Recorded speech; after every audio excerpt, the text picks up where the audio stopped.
I need a second. Facebook is once again. Yeah, sure.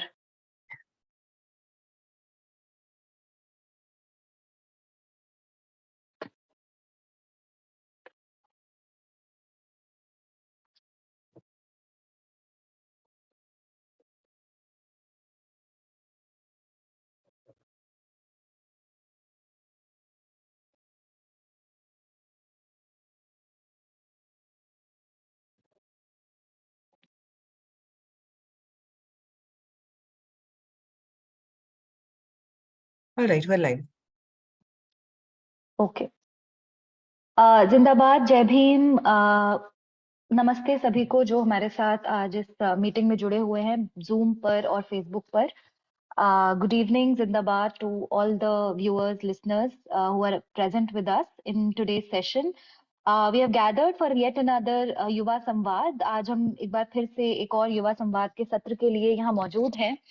और आज जिस विषय पर हम बात करने जा रहे हैं, ये मुद्दा लगभग 2019 से इस पर लगातार बात हो रही है और ये बात जारी रहना जरूरी है, क्योंकि ये इसका हम इस जिस मुद्दे पे हम बात करने आज जा रहे हैं, ये 4 श्रम संहिताओं का मुद्दा है, जिन्हें भाजपा सरकार ने एक बहुत ही आनन फानन तरीके से, बिना किसी डिबेट, बिना किसी डिस्कशन के पार्लियामेंट में पारित किया। और इसको लेकर लेबर यूनियंस जो हैं 2019 से ही लगातार इसके खिलाफ आवाज उठा रही हैं, इसके खिलाफ संघर्ष कर रही हैं। ये जो 4 लेबर कोड हैं, ये आज का जो सत्र है, हम कह रहे हैं ये यूथ अगेंस्ट लेबर कोड। तो हम मान के चल रहे हैं कि ये जो लेबर संहिताएं हैं, ये श्रमिकों के खिलाफ हैं। और ये श्रमिकों के खिलाफ क्यों है, इस पर बात करने के लिए हमारे साथ आज 4 अलग-अलग क्षेत्रों से, अलग-अलग सेक्टर से साथी मौजूद हैं, जो हमें थोड़ा डिटेल में बताएंगे कि क्यों अलग-अलग तरह के यूनियंस इन लेबर श्रम संहिताओं का विरोध कर रहे हैं, कौन से वो मुद्दे हैं जिनकी वजह से हम कह रहे हैं कि ये जो श्रमिक है उनके खिलाफ हैं, और ये भारत में प्राइवेटाइजेशन, कॉन्ट्रैक्चुअलाइजेशन उसको बढ़ाने का काम करते हैं। तो 2019 में सबसे पहले इस करीब 29 जो सेंट्रल लेबर लॉज हैं और साथ ही करीब 100 स्टेट के अलग-अलग लेबर लॉज होते हैं, उनको सॉर्ट ऑफ उनकी जगह पे 4 ये लेबर कोड प्रपोज किए गए, जिनमें से एक जो वेजेस के ऊपर लेबर कोड है उसको पास कर दिया गया और 3 स्टैंडिंग कमेटी में भेजे गए, जिनको दोबारा से कुछ रिकमेंडेशंस को एक्सेप्ट करने के साथ ही 2020 में उनको भी पारित कर दिया गया। और इसके साथ ये 4 जो लेबर संहिताएं हैं, ये हमारे सामने एक लॉ के रूप में मौजूद है। और इसमें एक कमाल की बात ये है कि जितनी जल्दी में इन्हें पास किया गया, उतनी ही देरी इनको इम्प्लीमेंट करने में लग रही है। सरकार लगातार एक डेट देती जा रही है कि इस तारीख से ये इम्प्लीमेंट होंगे, समय से ये इम्प्लीमेंट होंगे। और इसका कारण यही है कि सरकार जानती है कि इन लेबर कोड्स का व्यापक रूप से विरोध हुआ है, और लेबर यूनियंस साथ ही साथ कुछ स्टेट गवर्नमेंट्स भी इसके खिलाफत में खड़ी रही हैं। तो इसकी इसी वजह से, मतलब इस विरोध इस स्तर पे है कि जो आरएसएस की अपनी लेबर यूनियन है, जो भारत मजदूर संघ है, वो तक इसके विरोध में इन इन श्रम संहिताओं के विरोध में खड़ी है। तो उस और वही कारण है कि आज तक इसको सही से इम्प्लीमेंट करने की सूरत में भारत सरकार नहीं आ पाई है। तो क्यों जो युवा है वो इन संहिताओं का विरोध करते हैं, इसको हम और डिटेल में समझेंगे। सबसे पहले मैं आपका परिचय कराऊंगी अवनी चौकसी से। To give a brief introduction in English as well, the 4 labor codes were passed in place of the 29 central labor laws and about 100 state labor laws in 2019 and later in 2020. And since they were passed without much deliberation, discussion, debate in the parliament, while the opposition was on strikes, at that time these labor codes were passed in the parliament. And since then the labor unions have been protesting against them, have been articulating that they are anti-worker, they are a way to further neoliberalization of our economy. And because of these ongoing protests, the government has been stalling their implementation. The government has not been able to properly, although In different ways, the implementation has been underway. Contractualization is a widespread reality nowadays. तो ये 4 जो श्रम संहिता है, ये सीधे तौर पर लागू ना होके भी पीछे के रास्ते से बहुत सारे इसके प्रोविजंस अभी ऑलरेडी एग्जिस्टेंस में हैं। तो इन्हीं चीजों को समझने के लिए कि ये जो लगातार ऑपोजिशन चल रहा है, ये किस कारण से है और क्यों हम कह रहे हैं कि ये श्रम कानून श्रमिकों के खिलाफ है, इसको हम समझने के लिए we have 4 comrades with us. First, I would like to invite Avni Choksi, who is a part of AICCTU Karnataka, who's also a labor lawyer. I would like to request Avni to give us a broad description of what are these labor codes and what is the historical background, and what is the current context in which they are being passed, what is the implicit intention that we can see in these labor codes. तो मैं सबसे पहले अवनी को invite करना चाहूंगी कि वो Avani AICCTU Karnataka से संबद्ध हैं, एक श्रम अधिवक्ता हैं, और मैं उनसे ये जानना चाहूंगी कि ये वो हमें इसे थोड़ा विस्तार में बताएं कि ये कानून है क्या और इनका क्यों विरोध किया जा रहा है, ये किन कानूनों की जगह लाए जा रहे हैं, उन कानूनों का क्या हिस्टोरिकल बैकग्राउंड था और वो किस चीज को बदल के इन्हें लाया जा रहा है, और आज का कौन सा परिवेश है जिसमें हमें इनकी खिलाफत करने की एक जरूरत हमारे सामने बनी हुई है. So over to you Avni, if you could present this in front of us. Thanks, Shiva. There are some messages that Hindi would be better for some of the people on this call. So English would be better. So मैं English में बात करूँ या हिंदी में? हाँ, जैसे भी आपको कंफर्टेबल है. आप if you're comfortable in English, please go ahead, and I will give a brief translation in Hindi later. Okay. हाँ, तो then I'll do that. I'll speak primarily in English and I can give a brief translation. Also, so, if you could yeah, sorry for interrupting. If you could like mix the 2 languages, that is also fine. If you can manage that. Okay. So yeah. So here, thank you, Shiva, for having me here, and thanks to NAPM. I think it's a extremely crucial topic. Just as the farm laws were a spot for debate throughout the country, so too the labor laws will have immense impact on the working class and have to be very strongly opposed by not only the working class and trade unions, but by India at large. When we talk about the labor codes, as you said, they have been pushed through the parliament, but they have not yet been notified, which means they are not yet in force, to say. But the only thing remaining to bring them in force is a notification by the government of India. मैं बताई थी कि ये जो code संहिता जो ला रहे हैं, उनके विरोधी करना बहुत ही प्रमुख है, लेकिन अभी वो मतलब उतना इम्पोर्टेंट है कि जो फार्म लॉज थे उसके भी विरोध जैसे थी वैसे ही पढ़ना चाहिए. अभी ये लेबर लॉज जो है वो पार्लियामेंट में पास हुए हैं, तो अभी उनका सिर्फ नोटिफिकेशन बाकी है. तो इस संदर्भ में हमको समझाने की कोशिश है कि ये लेबर कोड्स में क्या है और इसमें क्यों विरोध करना चाहते हैं और उसमें सच्चाई में वर्किंग क्लास पे इम्पैक्ट क्या होगा. So in this context, we try and see what will be the impact on the working class of these codes. Effectively, what you have, the entire intent behind labor laws at the outset was protection of the workers in an unequal relationship. So what you have is there are 2 ways of protecting workers. One is by somewhat increasing their trade unions, so increasing the strength of the workers themselves through these unions.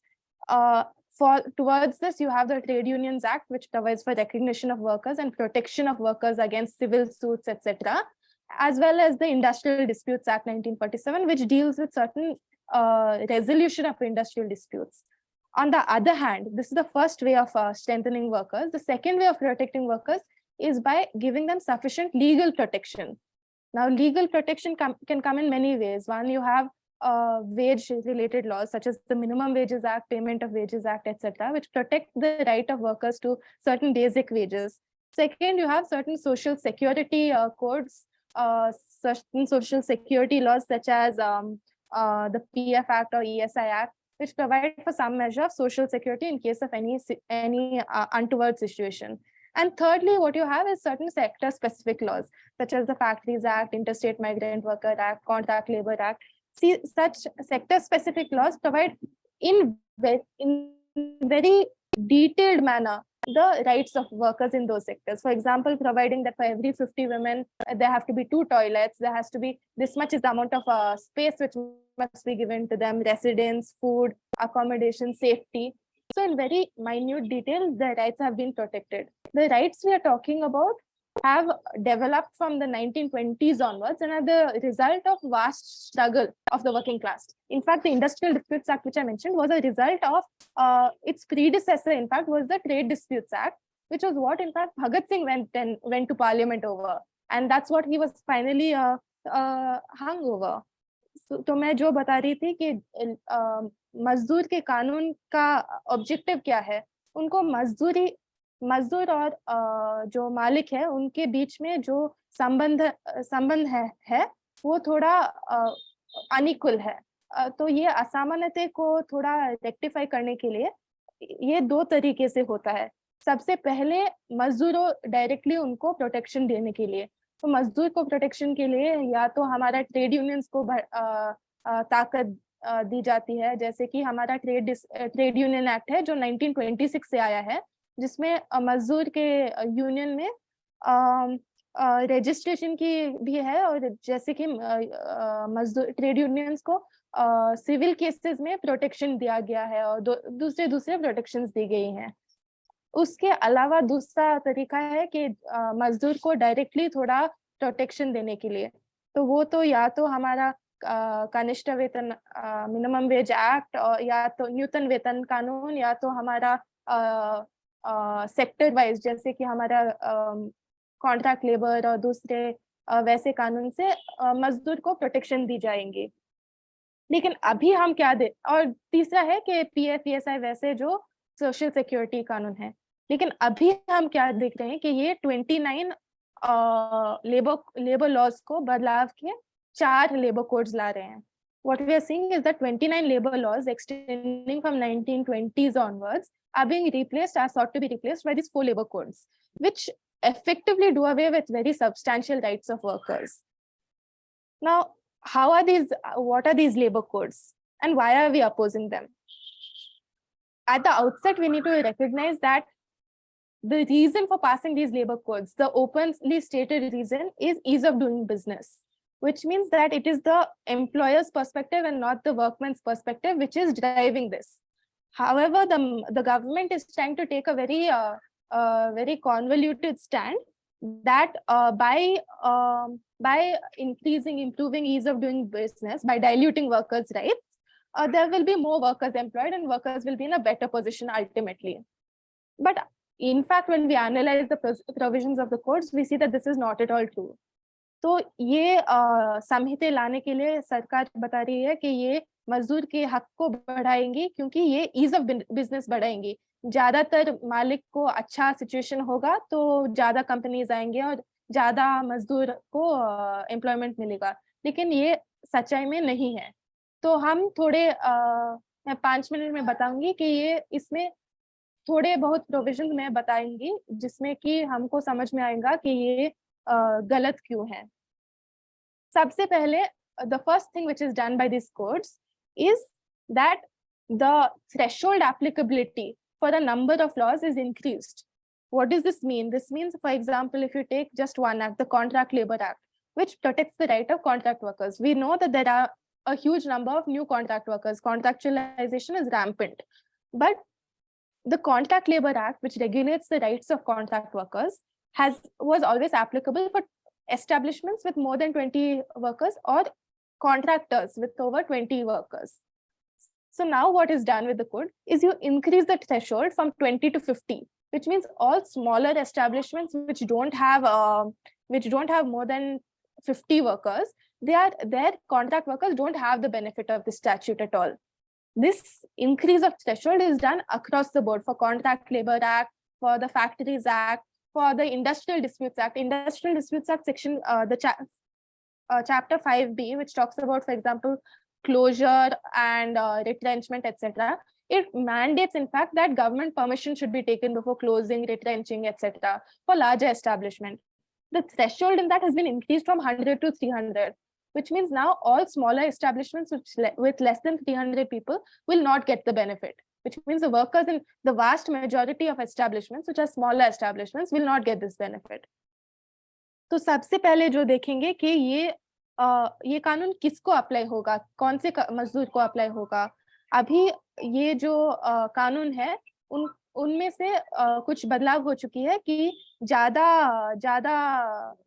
बड़ा establishment में ही apply होगा। तो उसका मतलब है कि जैसे कि हमारा कॉन्ट्रैक्ट लेबर वो पहले 20 लोग थे तब अप्लाई होता था, अभी 50 लोग है तब अप्लाई होएगा। उसका मतलब है कि जो छोटे भी नहीं लेकिन 50 के अंदर जिसका कॉन्ट्रैक्ट लेबर है उनका कॉन्ट्रैक्ट लेबर को कुछ बेनिफिट्स नहीं होगा। तो ये बहुत ही प्रॉब्लमेटिक है। The second issue which I'd like to raise is the very changing definition of minimum wages. Now, minimum wages is also something which is a constitutional right. The Constitution says that bonded labor is prohibited. And the Supreme Court has interpreted this to mean that anyone who works for less than minimum wages is bonded labor. So there's the constitutional prohibition against non-payment of minimum wages. When we look at how this works, effectively you had the Minimum Wage Act in 1948. Then you have a very landmark judgment of the Supreme Court called Repta Cosbrek, which lays down the various components of minimum wage. And that has to be followed in defining what the minimum wage is. Now what they have done is they have created a floor wage, which is even less than the minimum wage. And secondly, they have created a very vague definition of minimum wage, which means that the Supreme Court's definition of what the minimum wage is will no longer be applicable. In Karnataka, in fact, in the labor code rules, which have been notified by the state government, what they've said is your rent component will be 10% of your food and your clothing. This is totally unrealistic. There's no possibility of that actually accounting for rent. Rent, in fact, accounts for more than 40 to 50% of a person's wages at that level. मैं बता रही थी कि दूसरा जो issue है कि जो न्यूनतम वेतन है, न्यूनतम वेतन बहुत बदल चुकी है। पहले थोड़ा अधिकार थी कि न्यूनतम वेतन कैसे मिल जाएगी, वो सुप्रीम कोर्ट में डिफाइन हुआ था। अभी क्या हो चुकी है कि न्यूनतम वेतन से नीचे भी एक फ्लोर वेज होगा, और फ्लोर वेज के अलावा भी न्यूनतम वेतन कैसे कैलकुलेट करेंगे वो कानून में ही नहीं है, वो सरकार डिसाइड की जाएगी। तो सरकार, हमारा कर्नाटक सरकार ने क्या बताया है कि आपका न्यूनतम वेतन में आपका रेंट का कंपोनेंट क्या है, वो 10% आपका खाने का और आपका क्लोथिंग का, वो मतलब उसमें और रियलिटी में बहुत फर्क है, वो बिल्कुल नहीं काफी होगा। तीसरा है कि स्ट्राइक, वर्कर्स स्ट्राइक करेंगे तो स्ट्राइक करने का स्टैट्यूटरी अधिकार है, मतलब the third thing is strike. There's a statutory right to strike for all workers. In fact, the ID Act provides that only in certain public sector utilities, you have to have a prior notice for strike. What the code does, it says that you have to give prior notice across the board. As soon as you give prior notice of strike, then a conciliation will be initiated. And when a conciliation is initiated, no strike can take place. It effectively makes it impossible, as good as impossible to strike. So there are certain loopholes in which you may strike. It's effectively impossible to strike. तीसरा जो strike करने का अधिकार है, अभी क्या पहले notice देना का कोई जरूरत नहीं थी जब प्राइवेट में थे। कई इंपॉर्टेंट पब्लिक सेक्टर में जो है उसमें प्रायर नोटिस देना पड़ता था। अभी क्या है कि जब आप कभी भी प्राइवेट में भी अगर आप स्ट्राइक करना चाहेंगे तो आपको प्रायर नोटिस देना पड़ेगा। जब नोटिस देते हैं तो ऑटोमेटिकली एक कंसिलिएशन शुरू होगी जो लेबर डिपार्टमेंट शुरू करवाएंगे। जब कंसिलिएशन पेंडिंग है तो स्ट्राइक मना है, तो ऐसे संदर्भ में स्ट्राइक करना ऑलमोस्ट इम्पॉसिबल हो गया है। चौथा है कि ये कैसे इम्प्लीमेंट होएगा, कि जब मजदूर का अधिकार वायलेट हो चुका है तो ये कैसे इम्प्लीमेंट होएगा।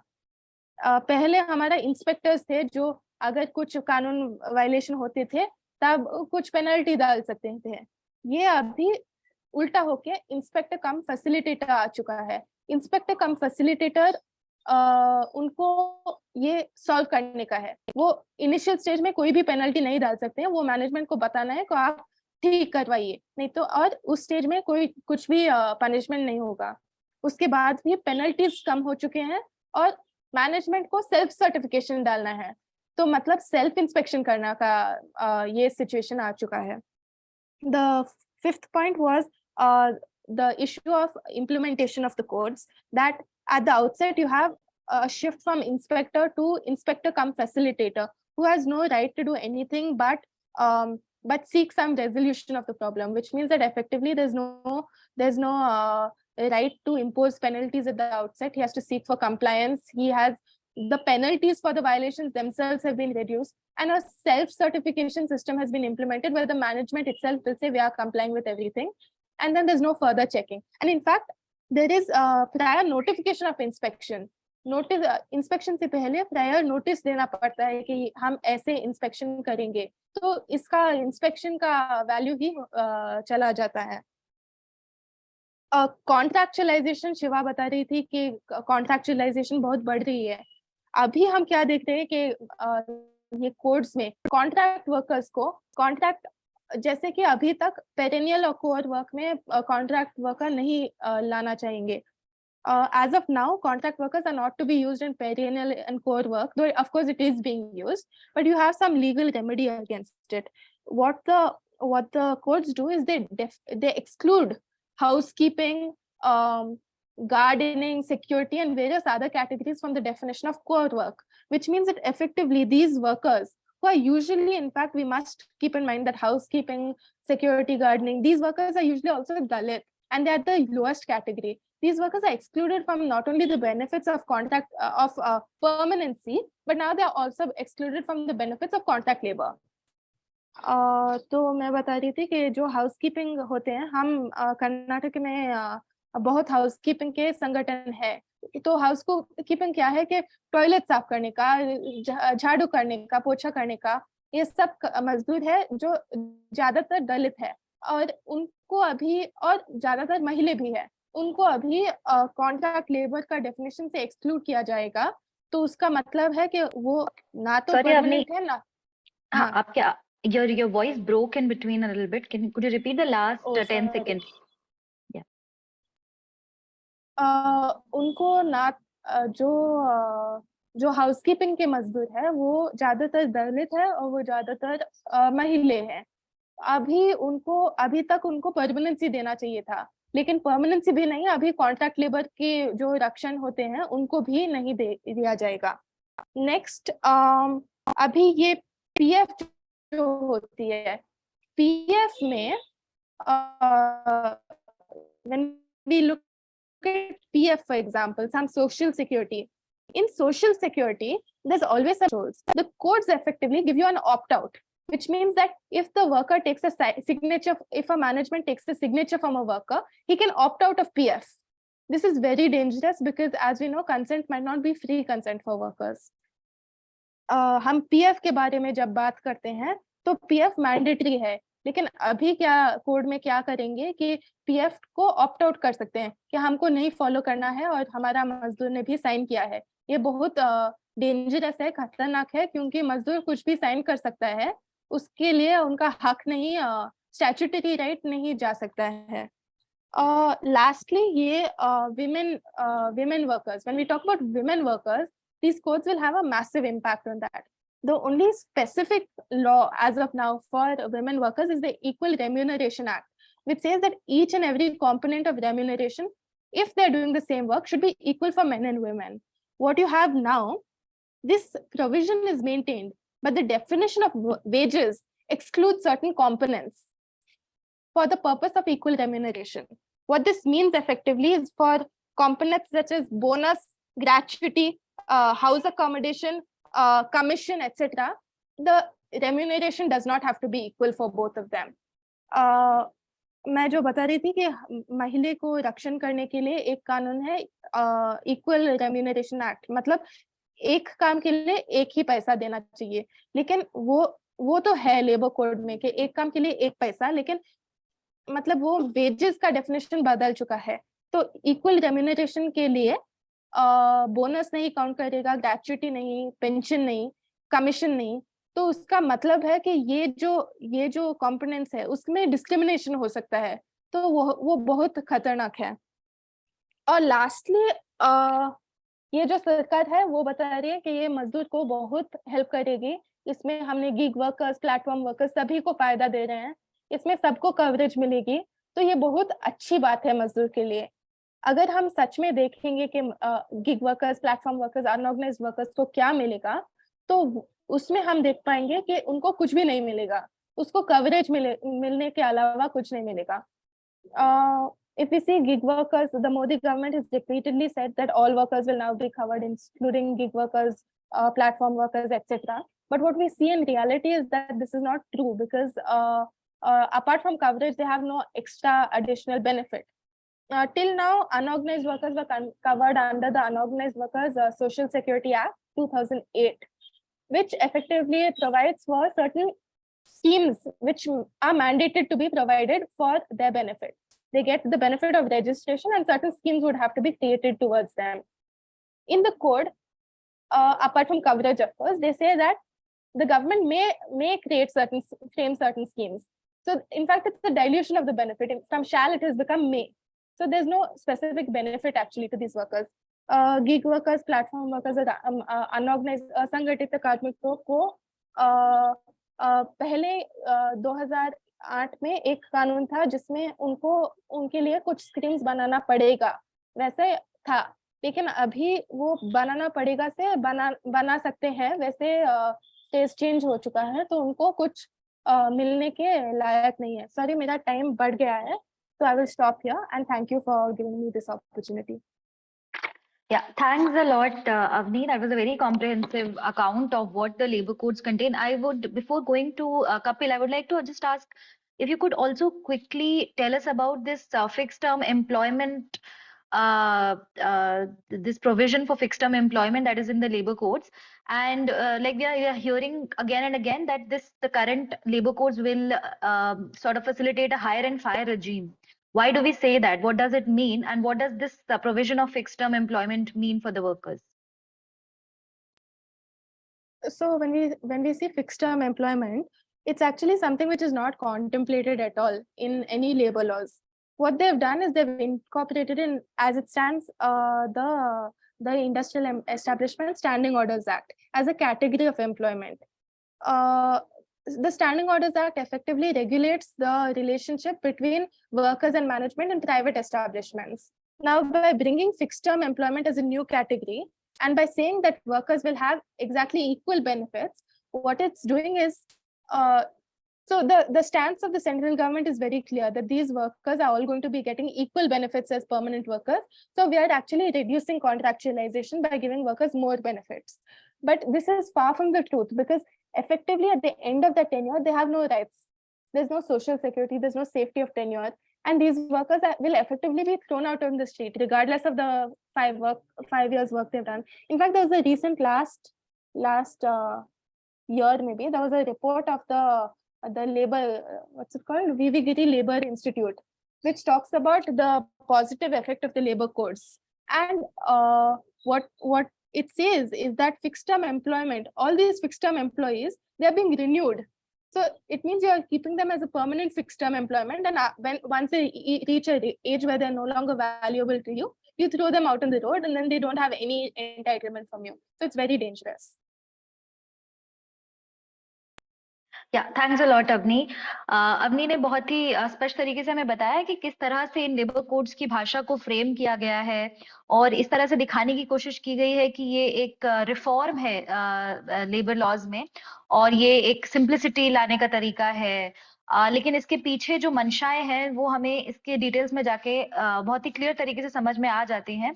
एक बहुत ही इम्पोर्टेंट चीज जो ऑल्सो अवनी ने पॉइंट आउट की वो ये थी कि बहुत सारे पहले इस तरह के बहुत सारे कानून हमारे सामने थे जो सेक्टर स्पेसिफिक प्रोटेक्शन प्रोवाइड करते थे और ये सेक्टर स्पेसिफिक क्योंकि जो कॉम्प्लेक्स रियलिटी है ऑफ वर्क इन इंडिया उसको ध्यान में रखते हुए बहुत सारे सेक्टर से रिलेटेड, रीजन स्पेसिफिक उस तरह के कानून हमारे सामने मौजूद थे। लेकिन उन सबको एक तरह से कंसोलिडेट करके अगर ये 4 कानून बना दिए जाते हैं तो इसका उन सेक्टोरल, उन उन रीजनल कॉम्प्लेक्सिटीज पे क्या असर पड़ेगा, इसको समझने के लिए हमें ये भी जानने की जरूरत है कि अलग-अलग सेक्टर्स के जो श्रमिक हैं, जो कामगार हैं, जो यूनियंस हैं, वो इसके बारे में क्या बोल रहे हैं। हमारे साथ में कपिल मौजूद हैं। कपिल चाय बागान संग्राम समिति से जुड़े हुए हैं, दार्जिलिंग से आते हैं और इस वक्त हैदराबाद सेंट्रल यूनिवर्सिटी में पीएचडी भी कर रहे हैं। उनकी पीएचडी भी टी इंडस्ट्री के ऊपर ही है। मैं अब कपिल को इनवाइट करूंगी एंड उनसे रिक्वेस्ट करूंगी कि वो हमें टी इंडस्ट्री का थोड़ा बैकग्राउंड भी समझाएं कि किस तरह से वहाँ काम होता है और उससे जुड़ते हुए हमें ये बताएं कि उस तरह के काम में किस तरह का इम्पैक्ट पड़ेगा with the consolidation of the 29 labor laws into these 4 labor codes. Kapil, for our English speaking audiences, Kapil is a part of the Chai Bagan Sangram Samiti. He hails from Darjeeling and is also doing their PhD from Hyderabad Central University. I invite Kapil to talk about how work is undertaken within the tea industry. How does the corporate state nexus work? And what impact can the framing of the new labor codes can have on the tea bagan workers? So over to you, Kapil. Thank you, Siva. And I thank NAPM also for inviting me. So I'll speak both in Hindi as well as English in mixed language. So tea industry जो है, it was established during the colonial time. British colonial rulers, they established this garden and the main motive was to export this the product of the tea to European market.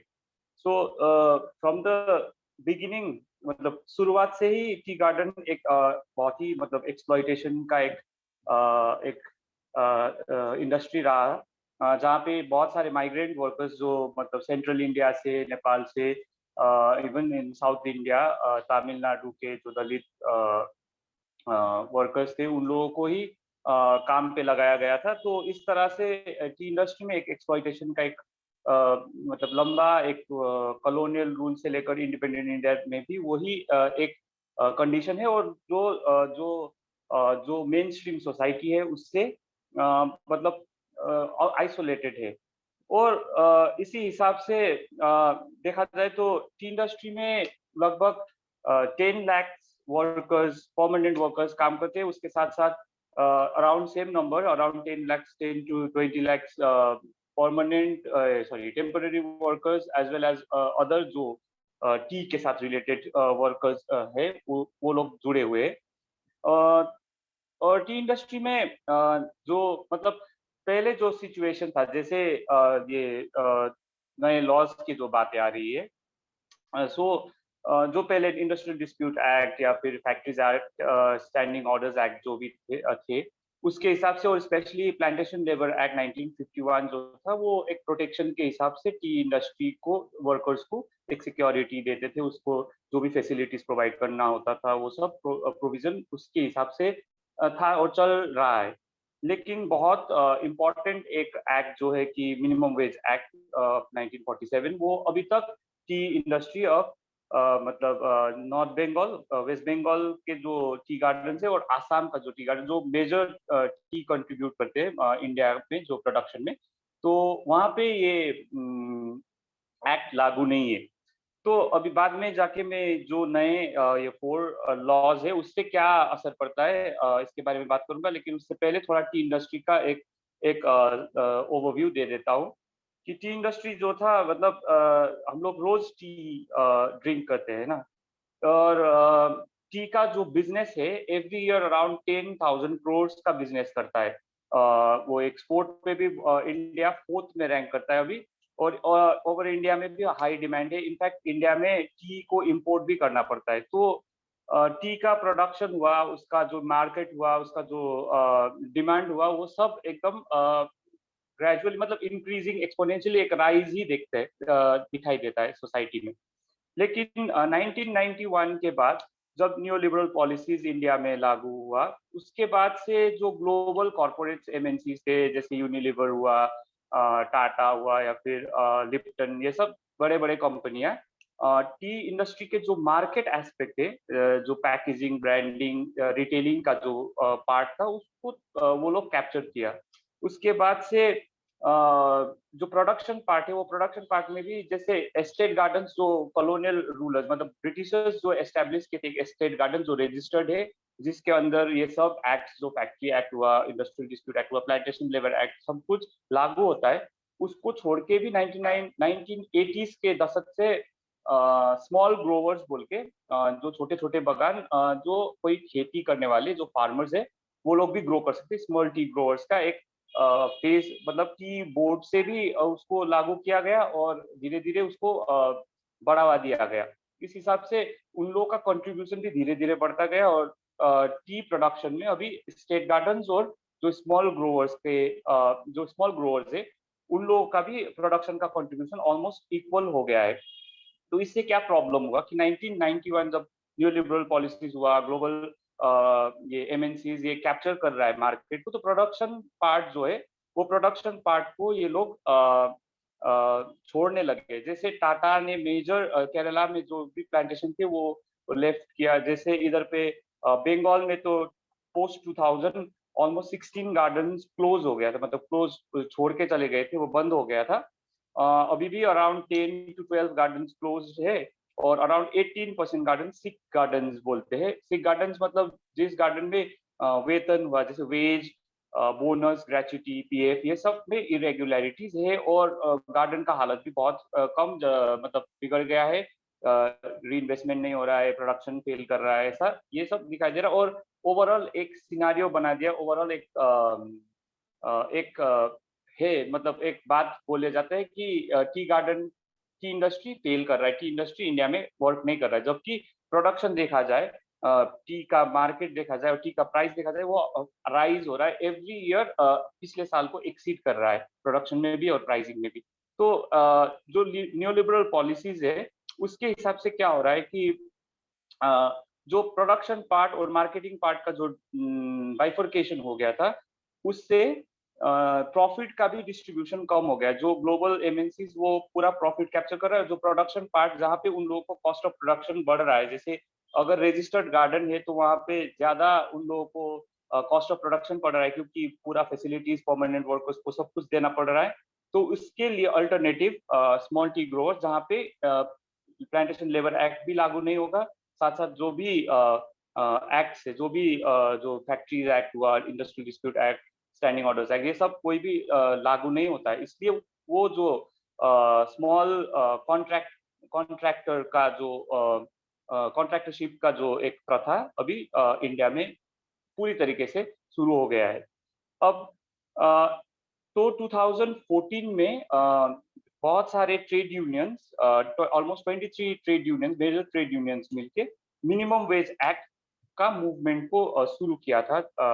यहाँ north Bengal के tea garden में बहुत बड़ा movement हुआ था 2014 में, लेकिन 2015 तक वो लंबा एक मूवमेंट चला। उसके बाद वो मिनिमम वेज कमेटी बनाने का एक बात हुआ, जो रिपोर्ट करेगी अराउंड 2017 तक, 2 साल स्टडी करके वो मिनिमम वेज एक्ट को लागू करेंगे, ये बोला था। लेकिन वो आज तक भी लागू नहीं हुआ है।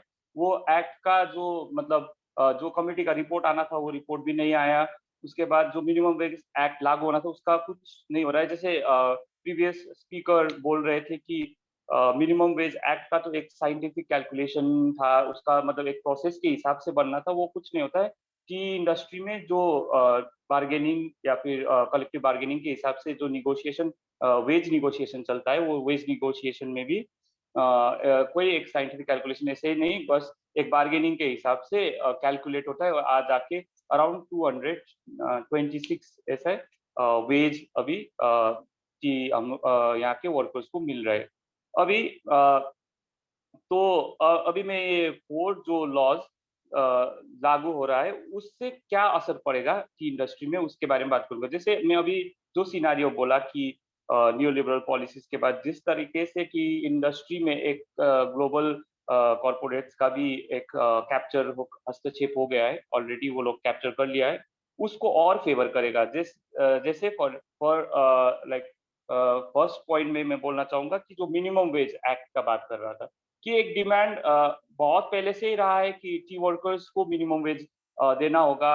आसाम और वेस्ट बंगाल के बगानों में वो लागू नहीं हुआ है। इनफैक्ट आसाम के गवर्नमेंट से एक मिनिमम वेज का प्रोविजन, एक प्रपोजल भी आया था, जिसमें भी बहुत सारे गड़बड़, मतलब उन लोगों का कैलकुलेशन में बहुत प्रॉब्लम थी, बहुत सारे उसको लेकर भी दिक्कतें हुई, और अभी तक वो लागू नहीं हुआ है उधर पे भी।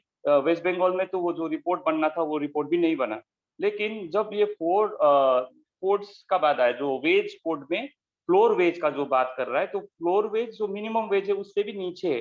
तो अभी का जो निगोशिएशन टर्म्स है, मतलब अभी तक तो ये लागू नहीं हुआ, लेकिन जो निगोशिएशन टर्म्स में जब आएगा तो मिनिमम वेज का जो बात है अब वो डिस्कशन से बाहर निकल गया है। तो फ्लोर वेज जो मिनिमम वेज से भी कम वेज है, उसके ऊपर इर्द गिर्द ही वेज का निगोशिएशन शुरू होने लगा।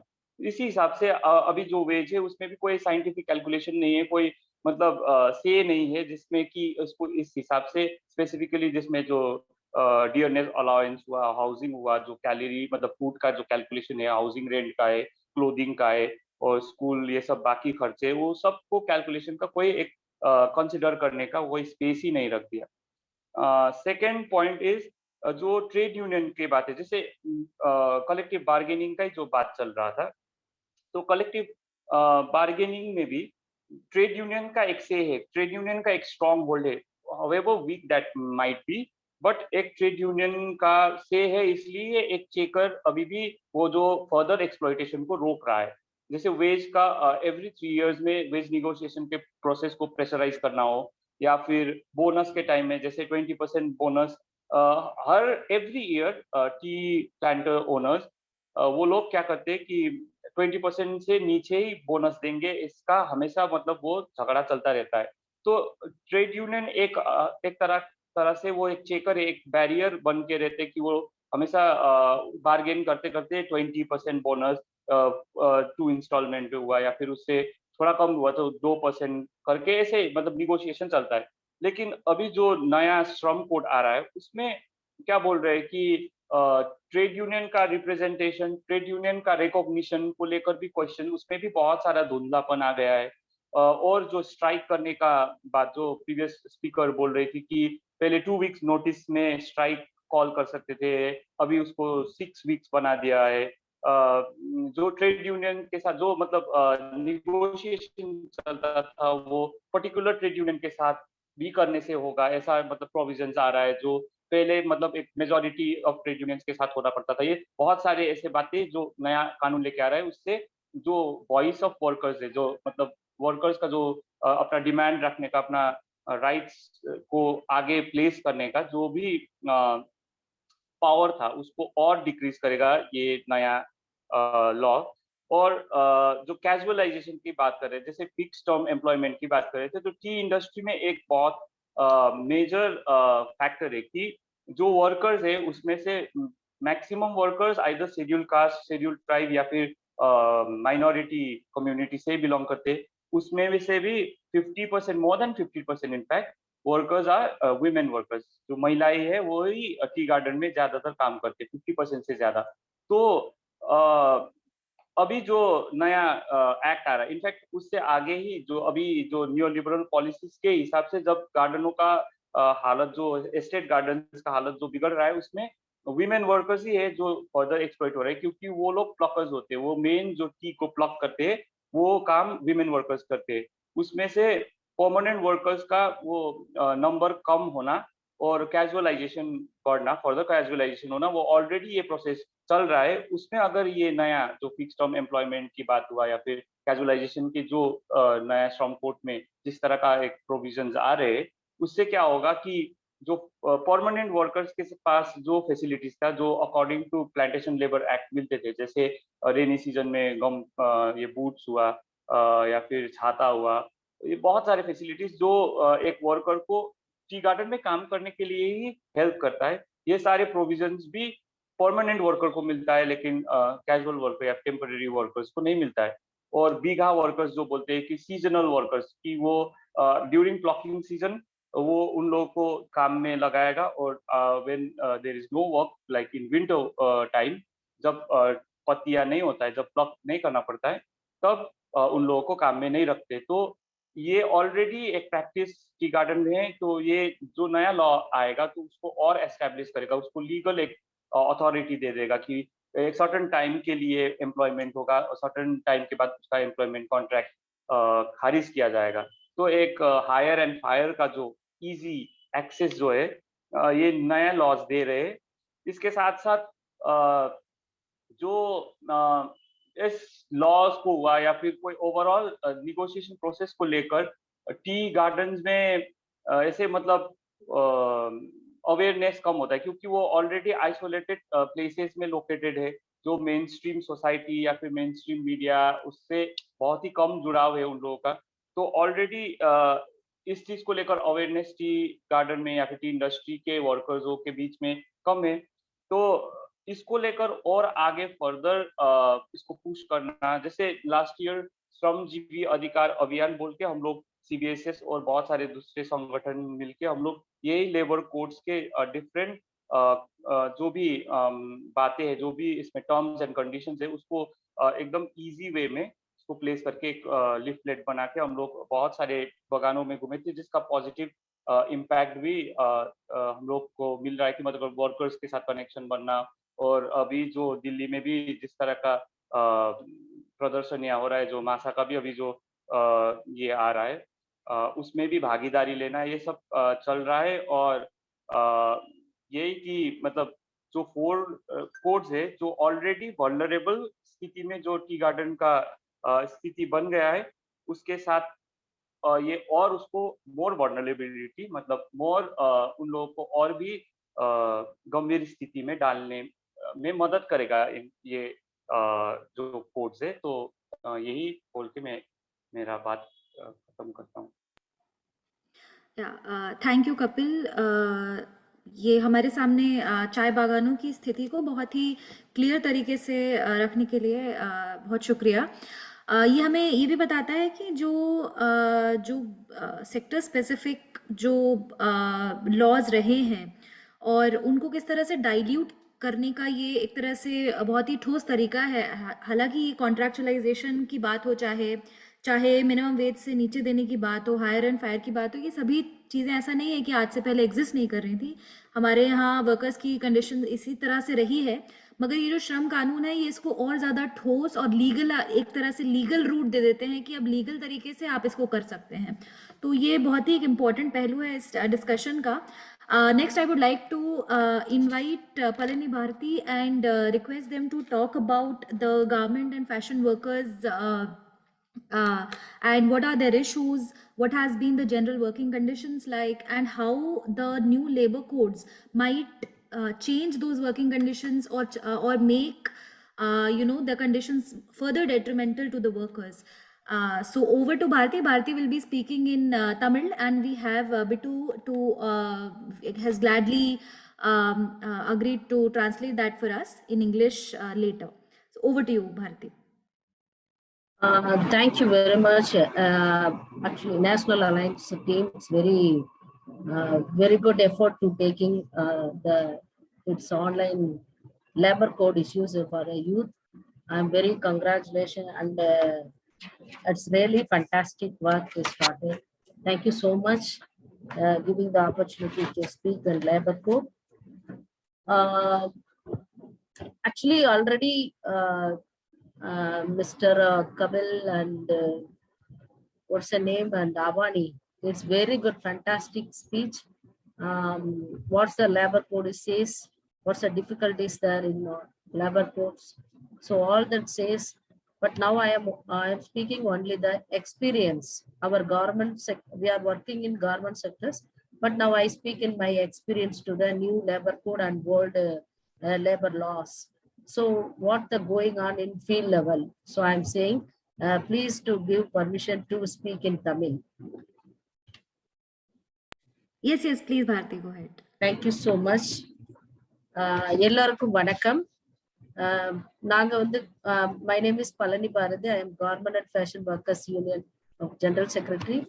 So we are working in Tamil Nadu in 4 districts and Chennai, Tiruvallur, Kanchipuram, Chengalpattu. 4 districts we are working. Mostly we are working in 12 companies, garments companies in 12 in Chengalpattu district and Tiruvallur, Chennai district. Actually, many companies inside of the garment sector is highest of this working. So more than workers in female workers. So now more than 20,000 workers are joining in our union. So thank you so much. We are not supported to labor code. We are opposed the 4 labor codes. The new labor code is very dangerous for this in workers' futures. The labor codes all are supporting to only the employers, not supported in workers. Okay, thank you. இங்க இருக்கிற கோடுகள் எல்லாமே இந்த labour கோடு, தொழிலாளர் கோடுகள் என்பது முதலாளிக்கு சாதகமானதாக இருக்க தவிர தொழிலாளிகளுக்கானது அல்ல அப்படிங்கிறது தான். நாங்க இதை வேண்டாம் மறுக்கிறோம். இதை நாங்கள் ஏற்றுக்கொள்ளவில்லை. நிறைய தொழிற்சங்கங்கள் இதை ஏற்றுக்கொள்ளவே கிடையாது. இந்த கோடுகள் எல்லாமே எதை குறிக்கிறது? உதாரணமாக சொல்லணும்னா இண்டஸ்ட்ரியல் ரிலேஷன்ஸ் கோட், தொழிலாளர்களுக்கான உறவு சட்டம். அந்த கோடுகள் என்பது மிக மோசமான தொழிற்சங்கத்தை முற்றிலுமாக ஒழிக்கக்கூடியதாக கொண்டு வரப்பட்டிருக்காங்க. அந்த அந்த இண்டஸ்ட்ரியல் ரிலேஷன்ஸ் கோடு வந்து மெயினா சொல்லணும்னு சொன்னா முக்கியமான முடிவுகள் எல்லாமே கம்பெனி, அதாவது அந்த எம்ப்ளாயர் எடுக்கக்கூடியதாகவே இருக்கு. தொழிலாளர்களுக்கும் தொழிற்சங்கத்துக்கு இடையான உறவை முறிப்பதற்கான ஒரு பணியை தான் இந்த தொழிற்சங்க சட்டங்கள் வந்து செய்யுது. இப்ப கொண்டு வந்திருக்கிற புதிய சட்டம். அதே மாதிரி அதாவது ஒரு உறுப்பினர் சேர்க்கை, உதாரணத்துக்கு சொல்லணும்னு சொன்னா ஒரு உறுப்பினர்கள் ஒரு தொழிற்சங்கம் அந்த கம்பெனிக்குள்ள தொழிற்சங்கத்தை கட்டமைக்கும் பொழுது அங்க தொழிலாளர்களிடமிருந்து அதற்கான சந்தாவை கூட நேரடியாக தொழிற்சங்கங்கள் பெற முடியாது. அந்த சந்தாவை தொழிற்சங்கங்களிடமிருந்து, அதாவது கம்பெனியிடமிருந்து, அந்த நிர்வாகத்திடமிருந்து முதலாளி பெற்று அந்த தொழிற்சங்கத்திடம் கொடுப்பார். இதுதான் அதுல சொல்லப்பட்டிருக்கு முக்கியமான விஷயம். அந்த தொழிலாளர்களுக்கும் தொழிற்சங்கத்துக்குமான உறவுகள் என்பது நேரடியாக சந்திக்கவே முடியாது அப்படிங்கிறது தான் அது. அதே மாதிரி அதாவது தொழிற்சங்கம் தன்னுடைய எண்ணிக்கையில் சரியாக இருக்கிறதா என்பதை ஆய்வு செய்வது கூட அரசு செய்யாது. அந்த முதலாளி தான், அதாவது அந்த தொழிற்சாலை தான், அதுல இருக்கக்கூடிய எம்ப்ளாயர் தான் அதை வந்து முடிவு செய்வார். இது போன்ற பல விஷயங்கள் தொழிற்சங்கத்தை உடைப்பதற்கான முயற்சிகள் எடுத்துட்டு இருக்காங்க. உதாரணத்துக்கு இந்த சட்டம் வருவதற்கு முன்னாடியே இந்த கோடுகள் நிறைவேற்றுவதற்கு முன்னாடியாகவே எங்களுக்கு ஒரு கிடைத்த தகவல் என்னன்னா, இங்க மிகப்பெரிய மெப்ஸ்ன்னு சொல்லக்கூடிய மிக எஸ்இஜெட்டுக்குள்ளார ஒர்க் பண்ணக்கூடிய செலிபிரிட்டின்ற கம்பெனி 14 தொழிலாளர்களை வேலை நீக்கம் செய்யறாங்க. அதாவது போனஸ் கேட்டாங்க அப்படின்றதுக்காக, போனஸை அதிகப்படுத்தி கொடுக்க வேண்டும் என்று கேட்டதுக்காக அவங்கள 4 பேரையும், அந்த 14 பேரையும் சஸ்பெண்ட் செய்யறாங்க. அதற்காக எங்கள் யூனியன் வழக்கு தொடுத்து அவர்களுக்கு பழைய சட்டத்தின் அடிப்படையில் அவர்களுக்கான வழக்கு முடியும் வரை அவர்களுக்கான சம்பளத்தை வழங்க வேண்டும் என்று முதல் அந்த மனுவின் மீது அரசாங்கம் ஏற்றுக்கொண்டு அவர்களுக்கு கிட்டத்தட்ட 2.5 வருடங்கள் அந்த சம்பளத்தை கொடுக்குறாங்க. வீட்டிலிருந்தே அந்த தொழிலாளர்கள் தன்னுடைய சம்பளத்தை வாங்குறாங்க. அதே மாதிரி அவர்களை மீண்டும் பணியில் சேர்க்க வேண்டும் அப்படின்னு சொல்லிட்டு வழக்கு தொடுக்கிறோம். ஆனால் அந்த நிர்வாகம் அதை மறுக்கிறது. இதற்காக கன்சிலியேஷன் தொடர்ந்து நடந்துகிட்டே இருக்கு. நடக்கும் பொழுது அந்த முதலாளியிடம் வந்து பேச்சுவார்த்தையில 1 வருடத்திற்கு சரி வேலையில் சேர்த்து கொள்ளல, சரி 1 வருடத்திற்கு 4 மாத சம்பளத்தை 6 மாத சம்பளத்தை கொடுக்க வேண்டும் அப்படின்னு சொல்லிட்டு பேச்சுவார்த்தைக்கு வரோம். 6 மாதம் 4 மாதங்களாக மாறுது. இதனால் ஒவ்வொரு தொழிலாளியும் கிட்டத்தட்ட 3 லட்சம் 4 லட்சம் 9 லட்சம் 10 லட்சம் வரைக்கான அந்த நஷ்டீடை அவர்கள் வாங்கினாங்க. ஆனால் அந்த முதலாளி என்ன சொல்றாருன்னா, எப்படா புதிய கோடுகள் அந்த தொழிலாளர் சட்டங்கள் வரும் அன்று காத்து கொண்டிருக்கிறோம். இந்த பிரச்சனையிலிருந்து நாங்கள் தப்பித்துக் கொள்வதற்கு எங்களுக்கு புது சட்டங்கள் எப்ப வரும்னு காத்துக்கிட்டு இருப்போம் அப்படின்னு சொல்லிட்டு வார்த்தைகள் சொன்னாங்க. அப்பயே எங்களுக்கு வந்து இது வந்து ஒரு மிகப்பெரிய ஒரு தொழிலாளருடைய வர்க்கத்தின் அழிவுக்கு ஒரு காரணமாக இது அமைய போகுது அப்படிங்கறதுக்கான ஒரு அறிகுறியா தான் எங்களுக்கு அது தெரிஞ்சது. அதன் அடிப்படையில் தான் தொழிலாளர் சட்டங்கள், தொழிலாளர் கோடுகள், அந்த 4 கோடுகள் குறித்தும் நாங்கள் மிகப்பெரிய தொழிற்சங்கங்களை எல்லாம் இணைந்து மிகப்பெரிய ஆய்வுக்கு உட்படுத்தின பிறகு இந்த சட்டங்கள் கூடாது என்று இந்த 4 கோடுகளும் கூடாது என்று சொல்லி நாங்கள் மிகப்பெரிய போராட்டங்களை நாங்கள் முன்னெடுத்தோம். போராட்டத்தை முன்னெடுத்தும் கூட அந்த சட்டங்கள் எப்படி வேளாண்மை சட்டங்கள் வந்து இரவோடு இரவாக மத்திய அரசு நிறைவேற்றியதோ, ஒன்றிய அரசு நிறைவேற்றதோ, அதே போன்ற இரவோடு இரவாக இந்த 4 கோடுகளையும் கொரோனா காலத்தை பயன்படுத்தி கொண்டு வந்தப்பட்டதுதான் இந்த 4 கோடுகள். சோ இந்த 4 கோடுகளையும் அவர்கள் நிறைவேற்றக்கூடாது அப்படிங்கிறதுல மிகப்பெரிய போராட்டங்கள் தமிழ்நாட்டுல நடைபெற்றுச்சு. அது மட்டுமல்ல, அது செய்து கொண்டிருக்கும் பொழுதே மத்திய அரசு, ஒன்றிய அரசு அதற்கான ரூல்ஸையும் கொண்டு வர ஆரம்பிச்சாங்க. சோ அப்பதான் நாங்க வந்து சொன்னோம், இந்த ரூல்ஸ் கொண்டு வரது அதை தமிழில் எங்களுக்கு கொடுக்க வேண்டும் என்று நாங்கள் அதற்காக லேபர் மினிஸ்டர், செக்ரட்டரிஸ் எல்லாருக்கிட்டையுமே நாங்க வந்து கோரிக்கைகளாக வைத்தோம். அது இப்பொழுது அது தமிழில் கொண்டு வந்திருக்கிறார்கள். அது கொண்டு வந்து எங்களுக்கு 2 மாத காலம் நேரத்தை ஒதுக்கி இருக்காங்க. அந்த கோடுகள், அந்த விதிகளை, அது மாற்றங்கள் இருந்தால் அது கட்டாயமாக சொல்லியிருக்காங்க. பட் நாங்க டோட்டலா லேபர் கோட்ஸ் கூடாது அப்படிங்கிறத வந்து நாங்க முன் வச்சுக்கிட்டு இருக்கோம்.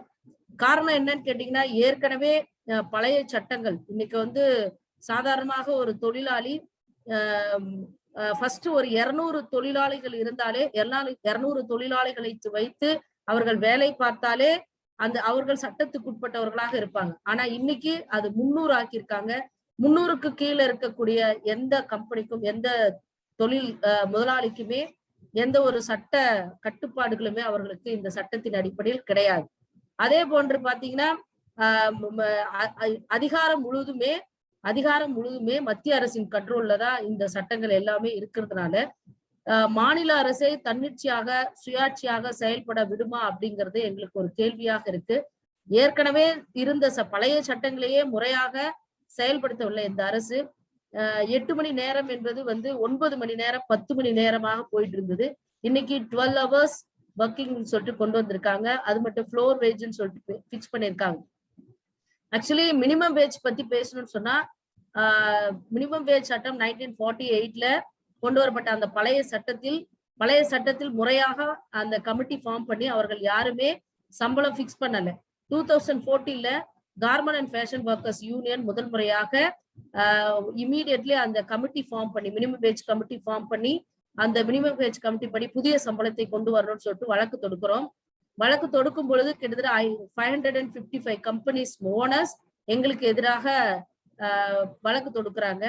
அதையும் ஸ்டே வாங்குறாங்க. அதையும் நாங்கள் முறியடித்து நிறைய போராட்டங்கள், வீதியில போராட்டணும், ஒவ்வொரு அரசு துறைகளையும் போராடி கிட்டத்தட்ட 2014 இருந்து 2016 வரைக்கும் அந்த போராட்டங்கள் முன்னெடுத்ததன் அடிப்படையில தான் 2016ல 59D ஒரு ஆர்டரை வந்து கவர்மெண்ட் வந்து பிறப்பிச்சு புதிய சம்பளம் நிர்ணயம் செய்யணும்னு சொன்னாங்க.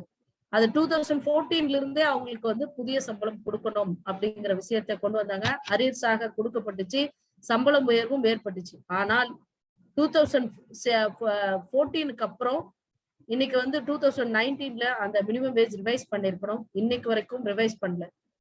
ஏற்கனவே இருந்த பழைய சட்டத்தில் அனைத்து ப்ரொவிஷன்ஸ் இருந்தும் கூட அதை நடைமுறைப்படுத்தாமல் காலம் தாழ்த்தி இன்னைக்கு வரைக்குமே மினிமம் வேஜ் ரிவைஸ் பண்ண கிடையாது. ஆனா விலை உயர்வை நிமிஷத்துக்கு ஏற்றப்படுது.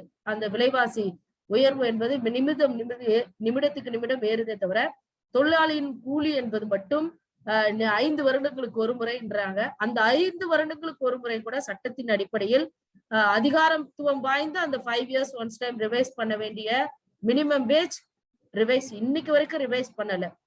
நாங்களும் தொடர்ந்து போராடிக்கிட்டு இருக்கோம். ரிவைஸ் பண்ண ஆஸ் பர் லா படிதான் அது நாங்க சொல்லிட்டு இருக்கோம். As per law it's A 5 years once time they revised the minimum wage, but still now not revised it.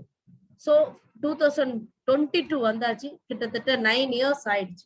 9 years ஆயுமே இன்னைக்கு வரைக்குமே மினிமம் வேஜ் ரிவைஸ் பண்ண கிடையாது. அதற்காகவும் நாம் தொழிற்சங்கங்கள் போராட வேண்டியிருக்கு. ஆனால் இந்த புதிய சட்டத்தில் தொழிற்சங்கங்கள் போராடுவதற்கும் அதாவது ஒரு தடையை அங்கே போட்டிருக்காங்க. போராட்டங்கள் இன்னைக்கு நேத்து நடந்த யூபிஆர்ல நீங்க பாத்தீங்களா, யுனிவர்சல் பீரியாடிக்கல் ரிவ்யூ ஆக்சுவலி போராட்டங்களை தடை செய்வதற்காக என்னென்ன மாதிரி வார்த்தைகள் எல்லாம் ஐநா சபையில வந்து இந்தியா உச்சரிச்சது என்பது எத்தனை பேர் பார்த்தீங்கன்னு எனக்கு தெரியாது. அவர்கள் சொல்றார்கள் வார்த்தைகளை அதாவது அதாவது மற்றவர்களை தவறாக தூண்டக்கூடிய வார்த்தைகளை தடுக்கும் பணிகளை நாங்கள் செய்து கொண்டிருக்கிறோம் அப்படின்ற வார்த்தையை பயன்படுத்துறாங்க. இதனுடைய அர்த்தம் என்னன்னா, நீங்கள் போராட்டத்தில் அரசுக்கு எதிராக நீங்கள் பேசினால் உங்களை ஒடுக்கப்படும் அப்படிங்கிறது தான் வந்து அதனுடைய மீனிங். அந்த அர்த்தம் இருக்கும் பொழுது தொழிற்சங்கங்கள் தான் அதிகமான போராட்டத்தை முன்னெடுக்கும் தொழிலாளர்களுக்காக. ஆனால் அந்த தொழிற்சங்கத்துடைய குரலை முறிக்கும் அளவுக்கான சட்டங்கள் தான், கோடுகள் தான் இந்த 4 கோடுகளும். இந்த 4 கோடுகளில் சொல்லப்பட்டிருக்கிற அனைத்து விஷயங்களும் நான் ஆக்சுவலி நாங்க அதுக்கான ஒரு நிறைய டாக்குமெண்ட்ஸ் எல்லாம் ரெடி பண்ணி வச்சிருக்கோம். அதை வந்து அரசுக்கும் கொடுத்தாச்சு. பட் ஆனால் என்ன சொல்றதுன்னா, நிறைய எங்களுக்கு தொழிற்சங்கங்களோட சில தொழிற்சங்கங்களோட எங்களுக்கான ஒத்துழைப்பு இல்லாத அடிப்படையில் தான் இவ்வளவு தூரம் இன்னைக்கு அந்த கோடுகள் என்பது செயல்பாட்டுக்கு வருவதற்காக இருக்கு. ஆனாலும் கூட நாங்கள் விடவில்லை. தமிழில் மொழிபெயர்ப்பு செய்து நாங்கள் கொடுக்கும் கோரிக்கைகள் தான் நீங்கள் எடுக்க வேண்டும் சொல்றோம். அதே மாதிரி நீங்க பாத்தீங்கன்னா, அமைப்பு சாரா தொழிலாளர்கள் இன்னைக்கு லட்சக்கணக்கான மில்லியன் கணக்கான அமைப்பு சாரா தொழிலாளர்கள் இருக்கிறாங்க. ஆனால் அந்த அமைப்பு சாரா தொழிலாளர்களுக்கு இந்த புதிய கோடுகளில் ஒரு வார்த்தைகளை மட்டுமே பயன்படுத்தியிருக்க தவிர அவர்களுக்கான அந்த சட்ட பாதுகாப்பு என்பது எதுவுமே அதுல குறிப்பிடப்படவில்லை. அந்த சட்ட பாதுகாப்பு என்பது சுத்தமாக அவர்களுக்கு இல்லாமல், குறிப்பாக எங்கெல்லாம் பெண்கள் அதிகமாக வேலை செய்கிறார்களோ, பெண்கள் குறிப்பாக அதிகமான பெண்கள் வேலை செய்யறாங்களோ அங்கெல்லாமே இந்த சட்டத்தினுடைய பாதுகாப்பு என்பது மிக குறைந்த அளவே அங்க இருக்கு அப்படிங்கிறது புதிய கோடுகள்லயும் அதையே தான் குறிப்பிடாங்க. குறிப்பாக வீட்டு வேலை தொழிலாளர், வீட்டு பணியாளர்கள் என்று கூறுகிறார்கள். வீட்டு பணியாளர்களுக்கான அந்த பாதுகாப்பு என்பது டொமஸ்டிக் ஒர்க்கர்ஸ் ஆனா சேஃப்டி என்பது அங்கே குறிப்பிடவில்லை. அதாவது அவர்கள் சட்டத்துக்கு உட்பட்டு கொண்டு வந்திருக்கிறார்களே தவிர அதை எப்படி நடைமுறைப்படுத்த சட்டத்துக்குள் எப்படி பாதுகாப்பு வழங்கப்படுகிறது என்பதை அங்கே விரிவாக விளக்கப்படவில்லை. சோ அமைப்பு சாரா தொழிலாளர்கள் என்ற கூடிய ஒரு சாராரை முற்றிலுமாக இந்த புதிய கோடுகள் விலக்கி இருக்கு அப்படிங்கிறது தான் எங்களுக்கு தெரியுது. அதே மாதிரி பாத்தீங்கன்னா, இன்னைக்கு எளிமையாக இப்ப 300 பிலோ 300 ஒர்க்கர்ஸ் இருக்கக்கூடிய கம்பெனி எந்த ஒரு அவர்களுக்கு நஷ்டீடும் கொடுக்காமல் எளிமையாக கம்பெனியை க்ளோஸ் செய்யலாம். அந்த சட்ட விதிகளுக்கு உட்பட்ட எதையுமே அவங்களுக்கு வழங்க வேண்டும் என்பது அவசியம் இல்லை அப்படின்றதுதான் அதுல சொல்லியிருக்காங்க. சோ இதெல்லாம் என்ன ஆகுன்னா, திருப்பூர் சைட்ல எல்லாம் நீங்க திருப்பூர் இப்ப நிறைய கம்பெனிஸ் தன்னுடைய பெரிய பெரிய கம்பெனிகள் இருந்து சின்ன சின்ன குழுக்களாக மாறக்கூடிய நிலை இந்த சட்டத்தின் அடிப்படையில் வரப்போகுது. அப்ப அவங்க எல்லாமே சட்டத்துக்குட்பட்ட தொழிலாளர்களாக இல்லாமல் அமைப்பு சாரா தொழிலாளர்களாக மாறக்கூடிய ஒரு சூழல் அங்கே உருவாக போகுது. அதுதான் இந்த சட்டம் சொல்கிறது. 300க்கு பிலோ 300 இருக்கக்கூடிய ஒர்க்கர் சட்டத்துக்கு உட்பட்டு இருக்க மாட்டார்கள். அதுவும் அந்த 10 பேர் 20 பேரு மின்சாரம் அந்த இதெல்லாம் நீங்க படிச்சு பாத்தீங்கன்னா டெஃபினெட்லி ஒரு காலகட்டத்துல இந்த தொழிலாளர் என்ற வர்க்கம் இருக்காது. தொழிலாளர்கள் என்பவர்கள் இருக்க மாட்டார்கள்.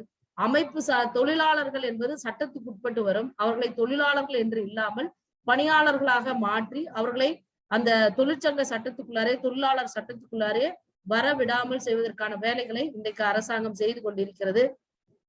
திருப்பூர் மிகப்பெரிய ஒரு தொழில் சிட்டி எல்லாருக்குமே தெரியும். ஆனா அங்க பாத்தீங்கன்னா இப்ப பெரிய பெரிய கம்பெனிகள் எல்லாம் சிறு சிறு குழுக்களாக தன்னுடைய வேலைகளை பகிர்ந்து கொடுக்குறாங்க. ஏன்னா இந்த சட்ட சிக்கல்கள் அவர்களுக்கான தொழிலாளர்களுக்கு பிரச்சனைகள் ஏற்பட்டால் அவர்களுக்கு எந்த ஒரு நஷ்டீடும் கொடுக்காமல் அவர்கள் அதிலிருந்து தப்பித்துக் கொள்வதற்காக சிறு சிறு குழுக்களாக பிரிச்சு அவர்களை தொழிலாளர் சட்டத்துக்குள்ளாரே வர முடியாமல் செய்வதற்கான வழிமுறைகள் தான் இப்ப இந்த புதிய தொழிலாளர் சட்டம் செய்ய போகிறது.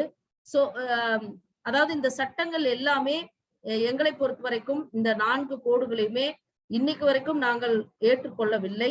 இந்த சட்டம் அது குறிப்பாக இண்டஸ்ட்ரியல் ரிலேஷன் கோட் ரொம்ப ரொம்ப மோசமான ஒரு கோடுன்னு சொல்லணும். தொழிலாளர்களுக்கும் தொழிற்சங்கத்துக்குமான உறவை அங்கே முறிப்பதற்கான வேலைகளை செய்கிறது. இன்னொன்னு என்னன்னா, எப்பயுமே இண்டஸ்ட்ரியல் ட்ரிபியூனல் வந்து தொழிலாளர்களுக்கும் முதலாளிக்கும் நடந்து கொண்டிருந்த இது வந்து இன்னைக்கு தொழிலாளர்கள் தொழிற்சங்கத்தின் மீதே அந்த டிஸ்பியூட் ரைஸ் பண்ணலாம் அப்படின்னு சொல்றாங்க. டிஸ்பியூட் ரைஸ் பண்ணலாம்னு சொல்றாங்க. சோ அப்ப என்ன ஆயிடும்னா, முதலாளியே தொழிலாளர்களை தூண்டிவிட்டு அவர்கள் தொழிற்சங்கத்தை வெளியேற்றுவதற்கான முயற்சிகளையுமே இருக்கும் அப்படிங்கிறது தான் இதனுடைய நோக்கம். சோ சாரி, டிரான்ஸ்லேஷன் யார் பண்றீங்கன்னு எனக்கு தெரியல. If it going to translation or thank you so much, comrade. நான் டிரான்ஸ்லேட் பண்ணிட்டு இருக்கேன். நான் நோட்ஸ் எடுத்துட்டு இருக்கேன். சோ நீங்க கண்டினியூ கூட பண்ணலாம். நான் எண்ட்ல எல்லாம் டிரான்ஸ்லேட் பண்ண முடியும். இல்லைன்னா வேணுங்கில்ல இப்போதே ஸ்டார்ட் பண்ண முடியும். உங்க மேல தான். ஓகே, நீங்க பண்ணிடுங்க. நான் அவ்வளவுதான் ஃபைனல் பண்ணிட்டேன். ஒரே ஒரு விஷயம் மட்டும் நான் சொல்லிடுறேன். நீங்க கன்க்ளூஷன் பண்ணுங்க ப்ராப்பரா, பின்ன நான் பண்றேன். என்னங்க? நீங்க ஃபுல் உங்களோட கன்க்ளூஷன் எல்லாம் சொல்லுங்க, அதுக்கு அப்புறம் நான் டிரான்ஸ்லேட் பண்றேன். Okay fine. சோ ஆக்சுவலி இந்த கோடுகள் இந்த புதிய சட்டங்களால தொழிலாளர்களுக்கு எந்த ஒரு பயனையும் கொடுக்க போறது கிடையாது. இது முதலாளிக்கு முழுக்க முதலாளியை சார்ந்ததாகவே இந்த சட்டங்கள் இருக்கு. சோ நம்மளை போன்ற இளைஞர்கள், அடுத்த ஜெனரேஷன் இந்த தொழிலாளர் சட்டங்களை முறையாக பயன்படுத்துவதற்கான, அதாவது அதற்கான போராட்டங்களை முன்னெடுப்பதற்கும் அந்த தொழிலாளர் வர்க்கத்தை பாதுகாப்பதற்கான பணிகளையும் முன்னெடுக்கணும். தொழிலாளர்களுடைய தொழிலாளர்களுடைய எதிர்காலங்கள் என்பது தொழிலாளர்கள் தான் இந்த நாட்டையே தாங்கி பிடிக்கக்கூடிய ஒரு தூண்களாக இருக்கும் பட்சத்தில் அவர்களை பற்றிய அக்கறையோ, அவர்கள் மீதான அரசு மத்திய ஒன்றிய அரசின் சேர்வது அவர்கள் மீதான தொழிலாளர்கள் சம்பந்தமான பாகுபாடுகளை காட்டும் விதமாகவே இருக்கு. சோ நிச்சயமாக நாம் இணைந்து தொழிலாளர்களுக்காக ஒன்றிணைந்து செயல்பட வேண்டும், அவர்களுடன் நிற்க வேண்டும், அவர்களுக்கான போராட்டத்தை முன்னெடுக்க வேண்டும். இளைஞர்கள் எல்லோரும் இதில் ஒன்று சேர வேண்டும் என்று கேட்டுக்கிறேன். மிக்க நன்றி. Thank you so much. Thank you. Thank you very much, comrade. We have bid 2 and was kindly agreed to translate it for us. Over to you, bid 2. Translate in English or in Hindi? If you could translate in Hindi, that would be better. I can or in mixed. Okay. Whatever works for you, actually. Okay. Yeah.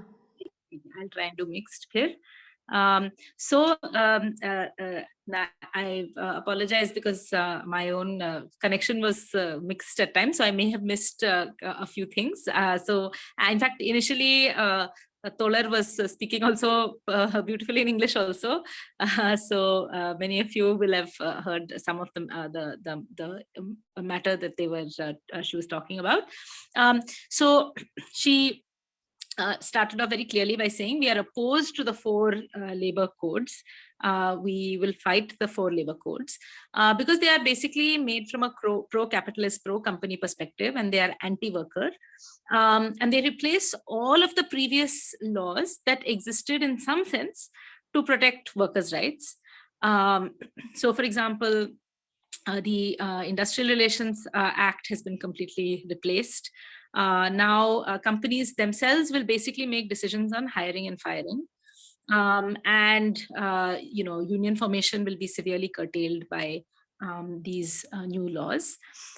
And in fact, she related an incident on how in one of the SEZs, when in a struggle in a company, when the workers united and asked for a bonus, in fact 14 people got suspended, but because of the interventions based on the previously existing labor law, the unions were able to fight back.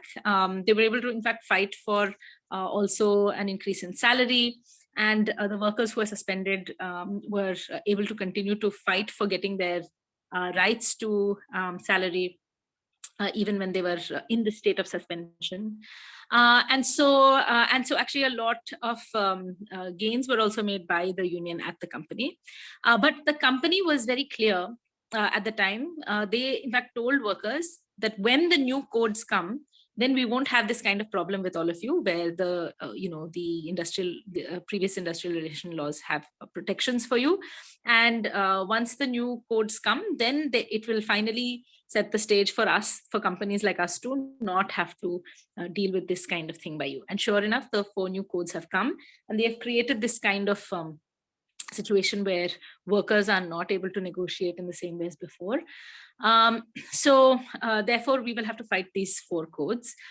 These codes were passed during Corona times, when there was a lot of diminishment of the opposition. In fact, they were passed without opposition, and in fact, there has been a lot of effort to try and give memoranda to labor ministers to ask for amendments in the codes. But at this stage, the laws have really changed the whole kind of field of labor relations.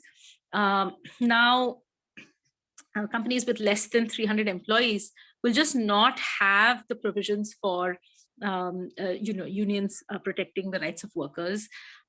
Working laws, which the universal laws had, of course, specified 8 hours of working day, which have turned into 9 with a lunch break. But now people are effectively implementing 12 working hours. And for that matter, she points out that even when previous laws existed, which were more supportive of workers, it's not as if the implementation was being done either. So, for example, the minimum wage law from 1948, when the Garment and Fashion Workers Union formed a company for creating a new wage, they had said that there had not been any revision in the minimum wage for years. And so they fought a lot for company bonuses from 2014 until 2016. They fought, and they even got a new salary then. But once they got the new salary, they granted by GO, there was no revision after that. So even when there have been good laws, they have not been implemented. And so they are fighting still, even now, for revising the minimum wage. It's been 9 years and it's still not done. And there should be a universal periodic review of minimum wage. So they will not let all of those fights go either. Tolar actually points out that there are largely women workers in their union, and also in other sectors like domestic work, largely women. And then one also has to account for ways in which women workers have to be, there are specific ways in which women workers are targeted for putting up with these unrevised wages and poor working conditions. So in order to safeguard rights, workers have to come together, because she feels workers as a class are being almost targeted for elimination in terms of rights. And she says in Tirupur, workers will all come together, and they have to fight, because essentially the union is being weakened. All 4 laws kind of have this effect of weakening the role of unions in any disputes around labor, and are pro-capitalist. Workers are the ones who are holding together the entire society with their labor. And so there is no question that workers have the power to fight this, but worker unity is what is needed in order to go forward. So that is a quick summary of what Tolar has said. Thank you very much. Thank you very much, Bittu, for also stepping in at such a last minute. To give a very Hindi में बहुत ही संक्षिप्त में मैं इसका और translation कर देती हूँ हमारे हिंदी भाषी साथियों के लिए। कॉमरेड भारती बताते हैं कि वो बहुत ही स्पष्ट तरीके से ये बात कहते हैं कि वो इन 4 लेबर कोड्स के खिलाफ हैं। कॉमरेड भारती गारमेंट और फैशन वर्कर्स यूनियन के जनरल सेक्रेटरी हैं, और वो कहती हैं कि ये जो लेबर कोड्स आए हैं, ये बहुत ही सीधे तरीके से एक प्रो कैपिटलिस्ट और कॉरपोरेट को ध्यान में रखकर बनाए गए हैं, और इसमें बहुत सारे ऐसे पुराने जो एक्ट थे जो वर्कर्स को प्रोटेक्शन कहीं ना कहीं प्रदान करते थे, उनको निरस्त कर दिया गया है, जैसे कि इंडस्ट्रियल रिलेशंस एक्ट है, और इस तरह के नए लॉज लाए गए हैं जिससे कि कंपनीज जो हायर और फायर के डिसीजंस हैं वो बिना किसी रिस्ट्रिक्शन के ले सकें, उनको किसी चीज़ का परमिशन लेने का ज़रूरत नहीं पड़े।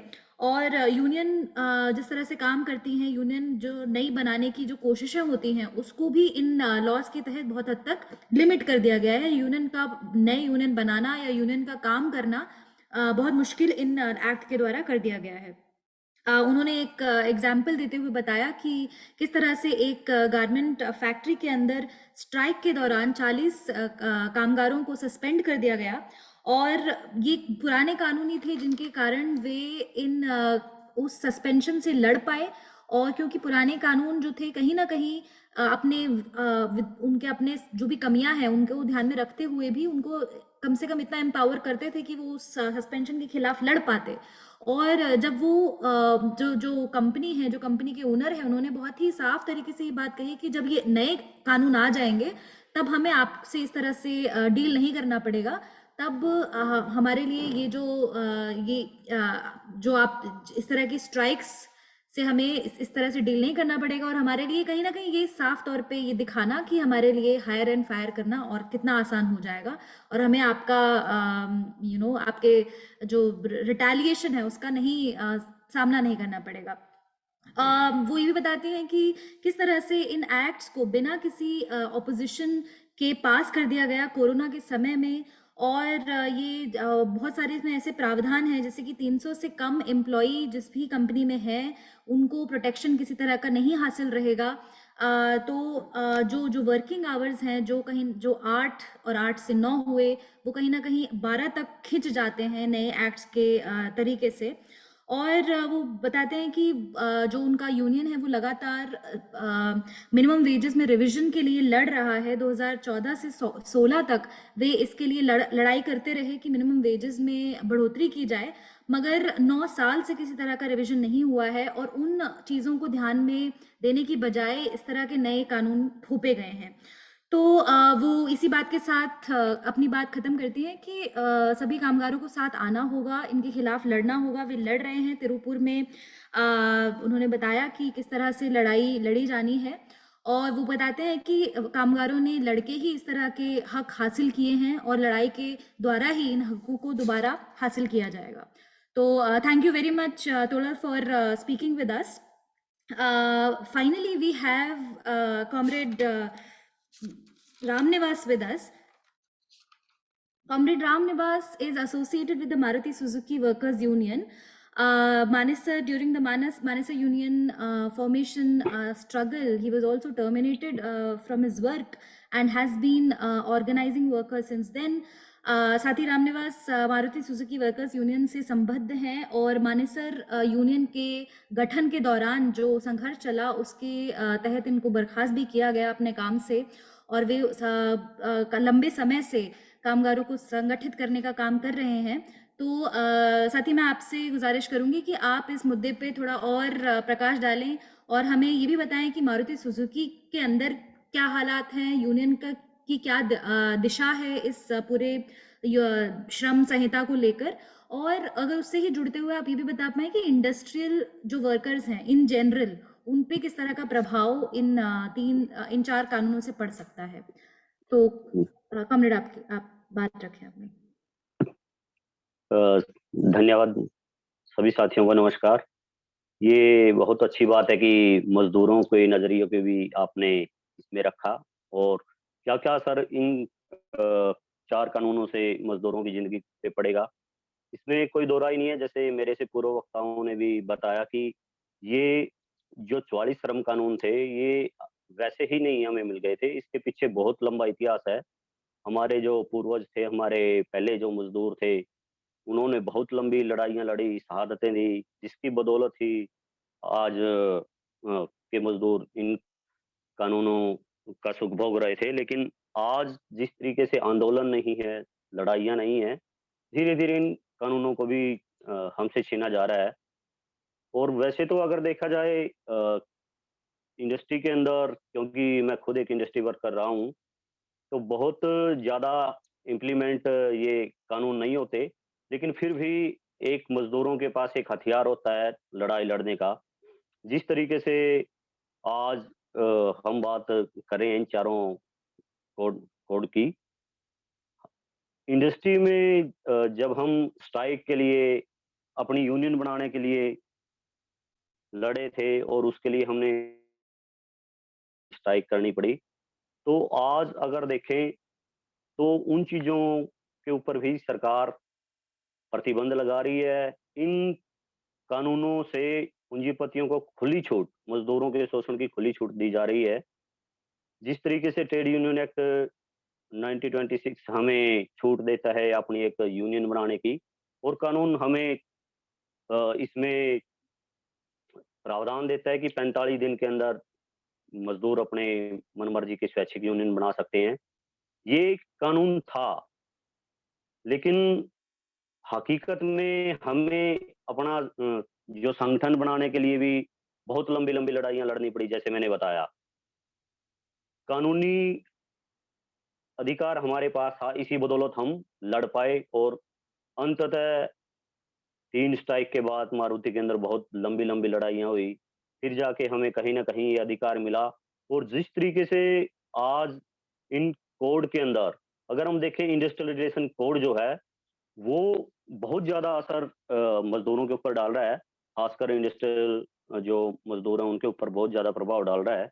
इस कोड के आने से वैसे तो इन्होंने बहुत अच्छा नाम दिया है, मोदी जी की एक खासियत है, वो किसी भी चीज को करते हैं तो उसके फायदे बताते हैं। जब इन्होंने श्रम कानूनों के ऊपर हमला बोला तो स्लोगन दिया श्रमेव जयते, मजदूरों की जय हो, और इतना बड़ा हमला मजदूरों के ऊपर बोल दिया। और ये जो कोड इन्होंने बनाया है, औद्योगिक संबंध, सुनने में बहुत अच्छा लगता है कि अच्छे संबंध होंगे, लेकिन ये इंडस्ट्रियल रिलेशन कानून जो बना है, औद्योगिक संबंध संहिता जो आई है, इससे हमें trade union act 1926, standing order act 1946 और इंडस्ट्रियल डिस्प्यूट एक्ट 1947, इनकी ये आजादी को बिल्कुल खत्म कर देता है। इनकी स्वतंत्र जो अस्तित्व है वो खत्म कर दिया गया है, और इन ही कानूनों का इंडस्ट्रियल वर्कर के ऊपर बहुत ज्यादा असर पड़ता है। जैसे अगर हम आज टर्मिनेटेड हैं तो भी इन्हीं पुराने कानूनों के चलते आज हम कोर्ट कचहरी में लड़ रहे हैं। अब जो ये कानून ट्रेड यूनियन एक्ट 1926 हमें आजादी देता था स्वतंत्र यूनियन बनाने की, कि 7 और 7 से ज्यादा लोग मिलके अपना एक संगठन बना सकते हैं। अब इसमें काफी सारा बदलाव कर दिया गया है कि लोग अपना संगठन ही ना बना पाए, इसको इतना क्रिटिकल कर दिया गया है। एक तो मेन बात यह है कि जैसे स्टार्टिंग के जो 7 लोग होते हैं वो भी नहीं मिलते, क्योंकि जो भी स्टार्टिंग करता है उसी को मैनेजमेंट काम से बाहर निकाल देती है। ये लंबा चौड़ा इतिहास रहा है। गुड़गांव से बावल तक हम रूटीन में देखते हैं कि ये मान के चलते हैं कि पहला नेतृत्व तो बलिदान करना ही पड़ेगा, जो लोग आएंगे उनको तो मालिक पक्का निकाल ही देंगे। अब इन्होंने इस दायरे को भी काफी बढ़ा दिया है, 7 या 10 की बजाय 10% में कर दिया, कुल वर्कर का 10% हिस्सा हो, और उसमें भी अलग अलग तरीके के प्रोविजन लगा दिए हैं। और यूनियन अगर बन भी जाती है तो जिस तरीके से इसमें हड़ताल के ऊपर प्रतिबंध लगाया है, और नेगोशिएशन के ऊपर भी जो यूनियन समझौता करवाती थी उसके में भी काफी सारा बदलाव किया है। जब वर्कर के पास सबसे बड़ा हथियार होता है कि मैनेजमेंट अगर नहीं मान रही तो हम हड़ताल कर देंगे। पहले सिर्फ और सिर्फ जन उपयोगी संस्थानों में ही 14 दिन का नोटिस देना पड़ता था। हमने भी स्ट्राइक की, हमने भी अपने मर्जी से स्ट्राइक की। अब इन्होंने हर जगह मतलब ये कंपलसरी कर दिया है कि आपको 14 दिन पहले का नोटिस करना पड़ेगा, और स्ट्राइक के बाद अगर समझौता हो जाता है तो पहले था कि 7 दिन तक मजदूर दोबारा हड़ताल नहीं कर पाएंगे, अब इन्होंने इसके दायरे को बढ़ा के 2 महीने कर दिया, 60 दिन का कर दिया है। जैसे एक वाक्य है, मैं थोड़ा बताना भी चाहूंगा, क्योंकि डायरेक्ट इन कानूनों का जो हम पे संबंध पड़ा है और पहले क्या था वो समझने में भी बहुत आसानी होगी। जैसे 30 सितंबर 2011 को हमारा एक सेटलमेंट हुआ, जो हमारी स्ट्राइक चली हुई थी लगभग 1 महीने से ज्यादा। उस सेटलमेंट के अंदर मैनेजमेंट ने रिटर्न में कुछ दिया लेकिन इम्प्लीमेंट नहीं किया। समझौते में यह हुआ कि सभी कर्मचारियों को हम वापस ले रहे हैं, लेकिन जब हम काम पर गए 3 अक्टूबर 2011 को, तो मैनेजमेंट ने जो कॉन्ट्रैक्ट वर्कर थे, ठेकेदार के जो श्रमिक थे, उनको बाहर छोड़ दिया, ये कहते हुए कि ये यूनियन का पार्ट नहीं है। फिर उनकी बहाली के लिए, उनको काम पर वापस लेने के लिए 7 दिन के बाद 7 अक्टूबर को फिर से हम स्ट्राइक पे बैठ गए। इवन कंपनी ने हमसे गुड कंडक्ट बॉन्ड के नाम पे अंडरटेकिंग भी ले ली थी। और आज अगर देखें तो एक तो ये कि हम हड़ताल पे जा ही नहीं सकते। अगर पहले हम नोटिस देंगे मैनेजमेंट को, मैनेजमेंट एडवांस में अपनी तैयारी कर लेगी। अगर फिर भी हम कहीं ना कहीं चले गए तो जो समझौता होगा, मैनेजमेंट चाहे समझौता तोड़े या कुछ भी करे, फिर दोबारा स्ट्राइक के लिए अगर हम जाएंगे तो 60 दिन पहले नोटिस देना पड़ेगा। इन्होंने सिंपैथाइजर के ऊपर भी मतलब जुर्माना तक का प्रावधान किया है, हर कर दिया गया है। ये सारे के सारे प्रावधान जो कानून हमें मिले थे, उनको लेके हम कहीं ना कहीं आजाद थे कि देखो ये हमारे पास कागज है, ये हमें कानून मिला हुआ है, इसलिए ये हमारा हक बनता है, हम लड़ेंगे। लेकिन जिस तरीके से सरकार ने सिर्फ और सिर्फ पूंजीपतियों का ख्याल रखते हुए इनमें इतने सारे बदलाव कर दिए हैं, उससे मजदूर वर्ग की जिंदगी और भी दयनीय होनी बिल्कुल लाजमी है। हायर एंड फायर की पॉलिसियां लेके आ रही हैं, फैक्ट्री एक्ट के अंदर भी इतना सारा बदलाव कर दिया। एक तो ये कि जैसे आजकल सिर्फ असेंबली का ही चलन है, पहले जो होते थे कि बड़े उद्योग हैं, एक ही उद्योग की छत के अंदर जितने सारे पार्ट बनते थे वो उसके अंदर ही बनते थे। अब अलग अलग पार्ट को लेके अलग अलग छोटे छोटे घरों में, कस्बों में, छोटी छोटी इंडस्ट्री में उसको बांट दिया गया है। और फैक्ट्री एक्ट में भी फैक्ट्री की परिभाषा को बहुत ज्यादा बदल दिया गया है। पहले जहां बिजली से चलने वाले कारखानों में 20 मजदूर होते थे, उनको फैक्ट्री का दर्जा दिया जाता था। अब उसी को डबल कर दिया गया है, 40 कर दिया गया है। उसी तरीके से बिना बिजली से चलने वालों में भी ये मात्रा डबल कर दी गई है। और उसी तरीके से जैसे मेरे से पूर्व साथियों ने बताया किस तरीके से इन्होंने ठेकेदारी के कानून में भी काफी ज्यादा बदलाव कर दिया गया है। और अब जो ये औद्योगिक संबंध संहिता के अंदर ये लेके आए हैं कि सिंगल नेगोशिएशन का प्रावधान लेके आए हैं। एक तो ये कि नेगोशिएट कौन करेगा। जैसे हमारे यहाँ तो थोड़ा एक यूनियन का चलन है, ज्यादा से ज्यादा बाय डिफॉल्ट 2 यूनियन होंगी, लेकिन काफी साउथ के अंदर भी मैं गया हूँ, चेन्नई में या बंगाल में कई जगह देखें तो 7-7, 8-8 यूनियन होती है मजदूरों के हकों की लड़ाई के लिए। तो इस कोड के अंदर ऐसा कर दिया कि जिसके पास 51% की सदस्यता है वही बार्गेनिंग पावर रखते हैं। और आने वाले समय में इसी औद्योगिक संबंध संहिता के प्रावधान के अंदर व्यक्तिगत समझौते की बात है। पहले यूनियन लड़ती थी समझौता करवाने के लिए मजदूरों की मांगों के लिए। अब क्या कर दिया गया है कि एक व्यक्ति भी चाहे तो समझौता कर सकता है। तो मैनेजमेंट किसी भी कमजोर से कमजोर कड़ी को जबरदस्ती ये समझौता उसके ऊपर लागू करके दूसरे मजदूरों को तोड़ने में बहुत आसानी होगी कि देखो उसने भी समझौता ले लिया, उसने भी समझौता ले लिया है। और जहां एक साथ बार्गेनिंग में जो हकों की लड़ाई को बहुत अच्छे से लड़ा जाता था, जैसे मारुति के अंदर भी जब हम निकले तो मात्र 15-16 हजार रुपए हमारी सैलरी थी। फिर जो वेज सेटलमेंट हुए तो अच्छी ताकत के साथ उठाया गया और आज के दौर में जैसे 2 सेटलमेंट हुए तो 1 लाख के आसपास सैलरी है। इन फ्यूचर अगर ये कानून लागू हो जाएंगे तो मैनेजमेंट सबसे कमजोर कड़ी को पकड़ेगी, उन्हीं को दिखाएगी कि उसने भी ये समझौता कर लिया है, आपकी इच्छा है आप लो, नहीं तो फिर ऐसे ही रहो। तो जिस तरीके से ये सारे के सारे कानून हैं, हम इनको बिल्कुल पूर्णतः मजदूर विरोधी कानून मानते हैं और लगातार इनके खिलाफ हर पूरे देश में ही लड़ाइयाँ लड़ी भी जा रही हैं। लेकिन ऐसा भी नहीं है कि सिर्फ और सिर्फ ये कानून अगर लागू हो जाएंगे तो मजदूरों को लड़ने का ये अधिकार नहीं रहेगा, क्योंकि हमने अपने खुद की प्रैक्टिकली ये चीजें करके दिखाई हैं। एक तो ये कि कानून से बाहर भी मजदूरों के पास जो सबसे बड़ा हथियार है, वो मजदूरों की यूनिटी है। अपने एकता के दम पे, अपने संगठन के दम पे मजदूर लड़कर भी, जैसे इतिहास में भी ये सारे के सारे कानून लड़ के लिए हैं, और लीगल इलीगल चाहे जितना जो भी हो, क्योंकि हमने खुद से ही स्ट्राइकिंग भी की, अलग फिर कंपनी को खुद जाना पड़ा।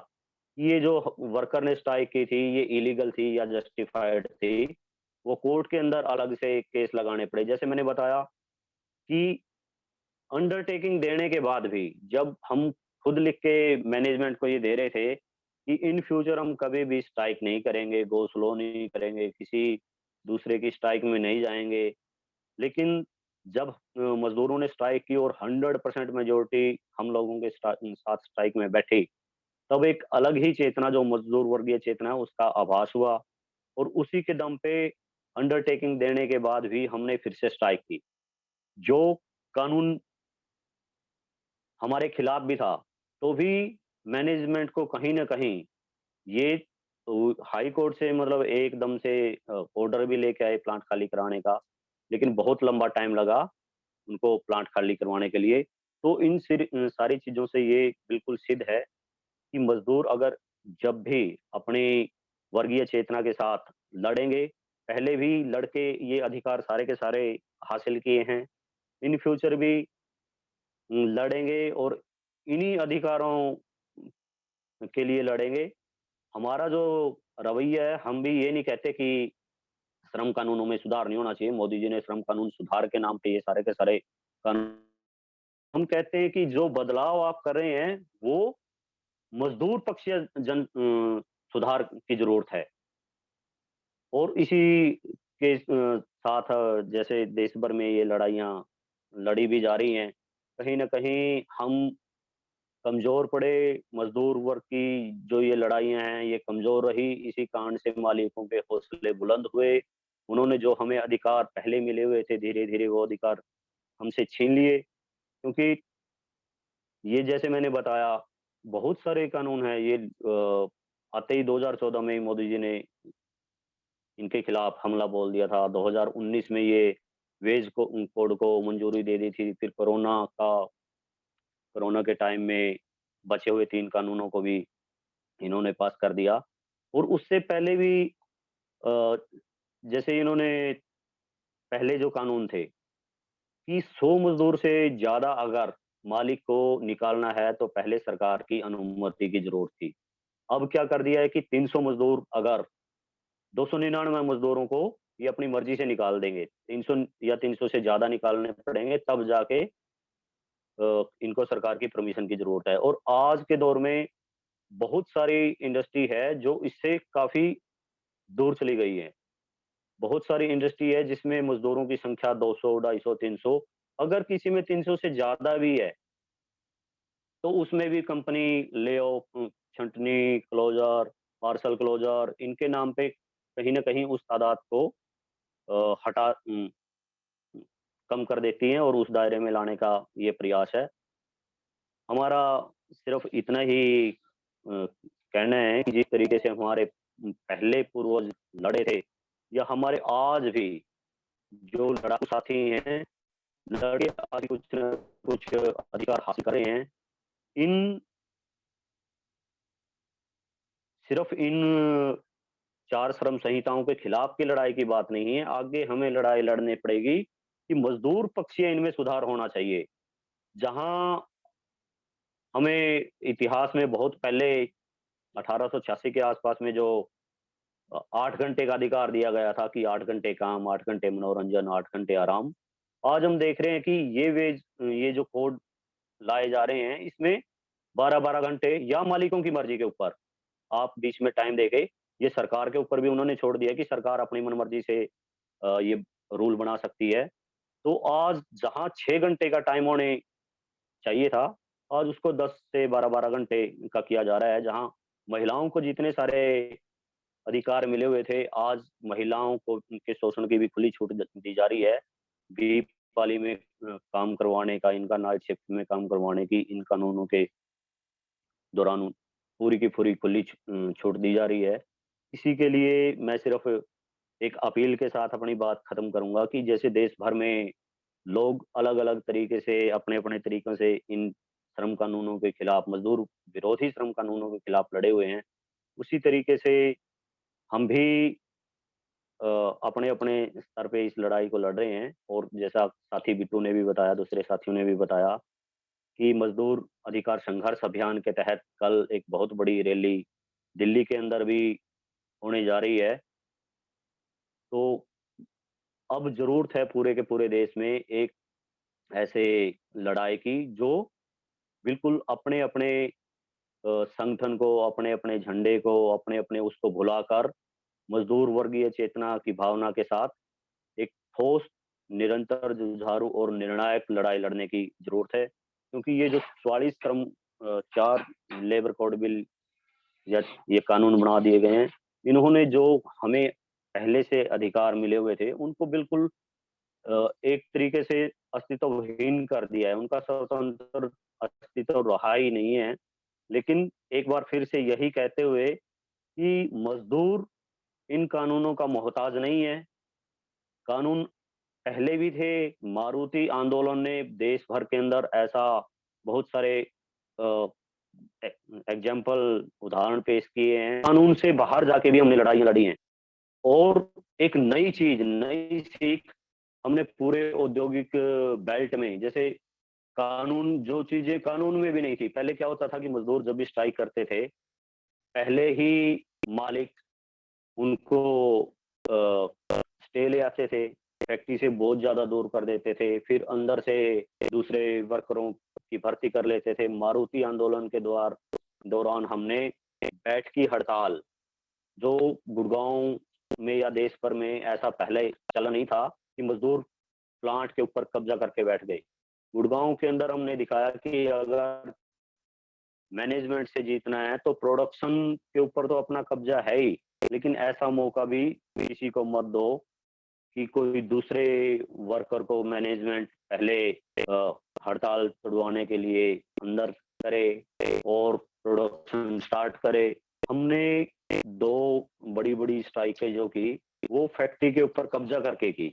अलग मामला है कि फैक्ट्री को भी हाई कोर्ट का रास्ता देखना पड़ा। हाई कोर्ट के ऑर्डर के बाद वो प्लांट खाली करने पड़े। सोलिडारिटी स्ट्राइक का एक चलन बहुत ज़्यादा गुड़गाँव एरिया में मारुति मूवमेंट में देखा गया। और आप जैसे मैंने बताया कि ये जो नए कानून हैं, इनके स्ट्राइक पे भी या फिर कोई सिंपैथाइजर भी होगा, उनके ऊपर भी जुर्माना लगा देंगे। जुर्माने के साथ-साथ सज़ा का भी प्रावधान किया है। लेकिन गुड़गाँव बेल्ट में जब हम ये आंदोलन कर रहे थे, मारुति आंदोलन जब चला, तो एक साथ में 12-12, 13-13 कंपनियों में सोलिडारिटी स्ट्राइक हुई। और कुल मिला के मेरा कहने का ये मतलब है कि मज़दूर अगर एकजुट है, मज़दूर अपने अधिकारों के प्रति सजग है, मज़दूर वर्गीय सोच से लैस है, उसका अगर एक मजबूत संगठन है, तो चाहे सरकार बेशक कानून बना ले, तो भी हम आगे की लड़ाई लड़ेंगे, न कि सिर्फ उनको बचाने की, बल्कि नए मजदूर पक्षीय कानून क्या होने चाहिए। 8 घंटे की लड़ाई तक हम सीमित नहीं रहेंगे। 8 घंटे की लड़ाई से आगे जाके 6 घंटे के कार्य दिवस की लड़ाई हमें लड़नी होगी। तब जाके कहीं न कहीं मजदूरों अपने जो मांगे हैं उनको पूरा करवा सकते हैं। धन्यवाद, आपने हमें मजदूर जो हमारे विचार थे उनको रखने का टाइम दिया, हमारा नज़रिया सुनने का मौका दिया। Thank you. सभी साथियों को लाल सलाम।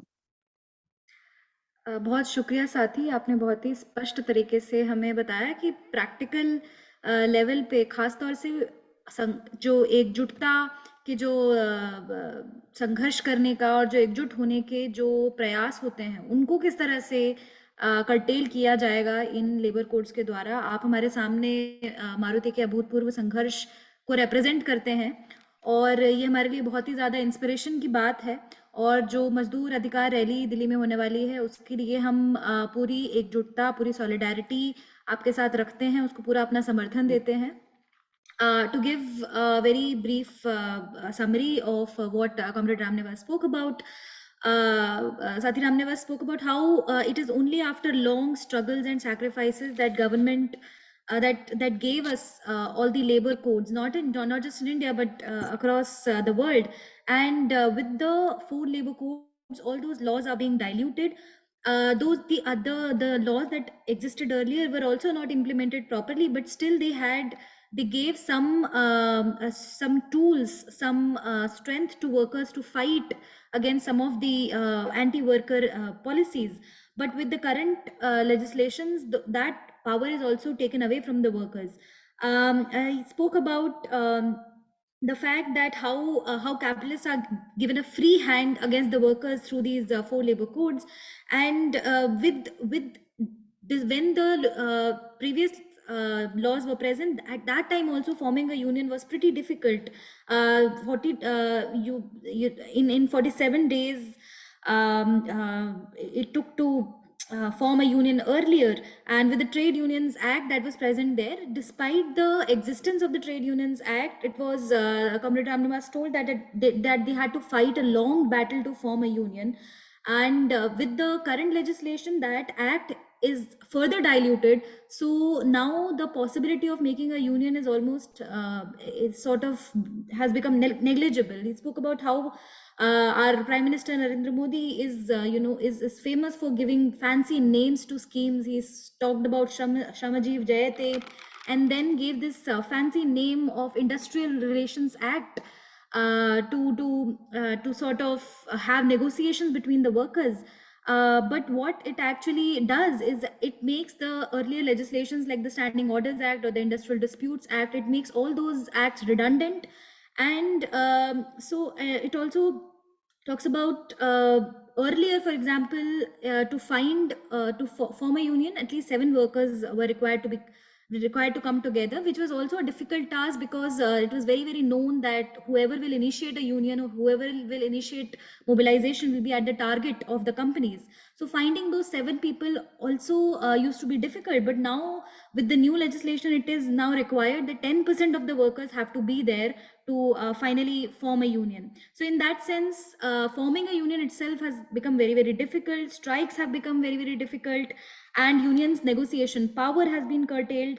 Now who will do negotiation, for example, on the behalf of the workers has become very, very vague. Even if one person goes and negotiate with the companies, then it will be considered as a fair negotiation. And as if a negotiation has started, if the conciliation process has begun, then till 2 months workers cannot protest anymore.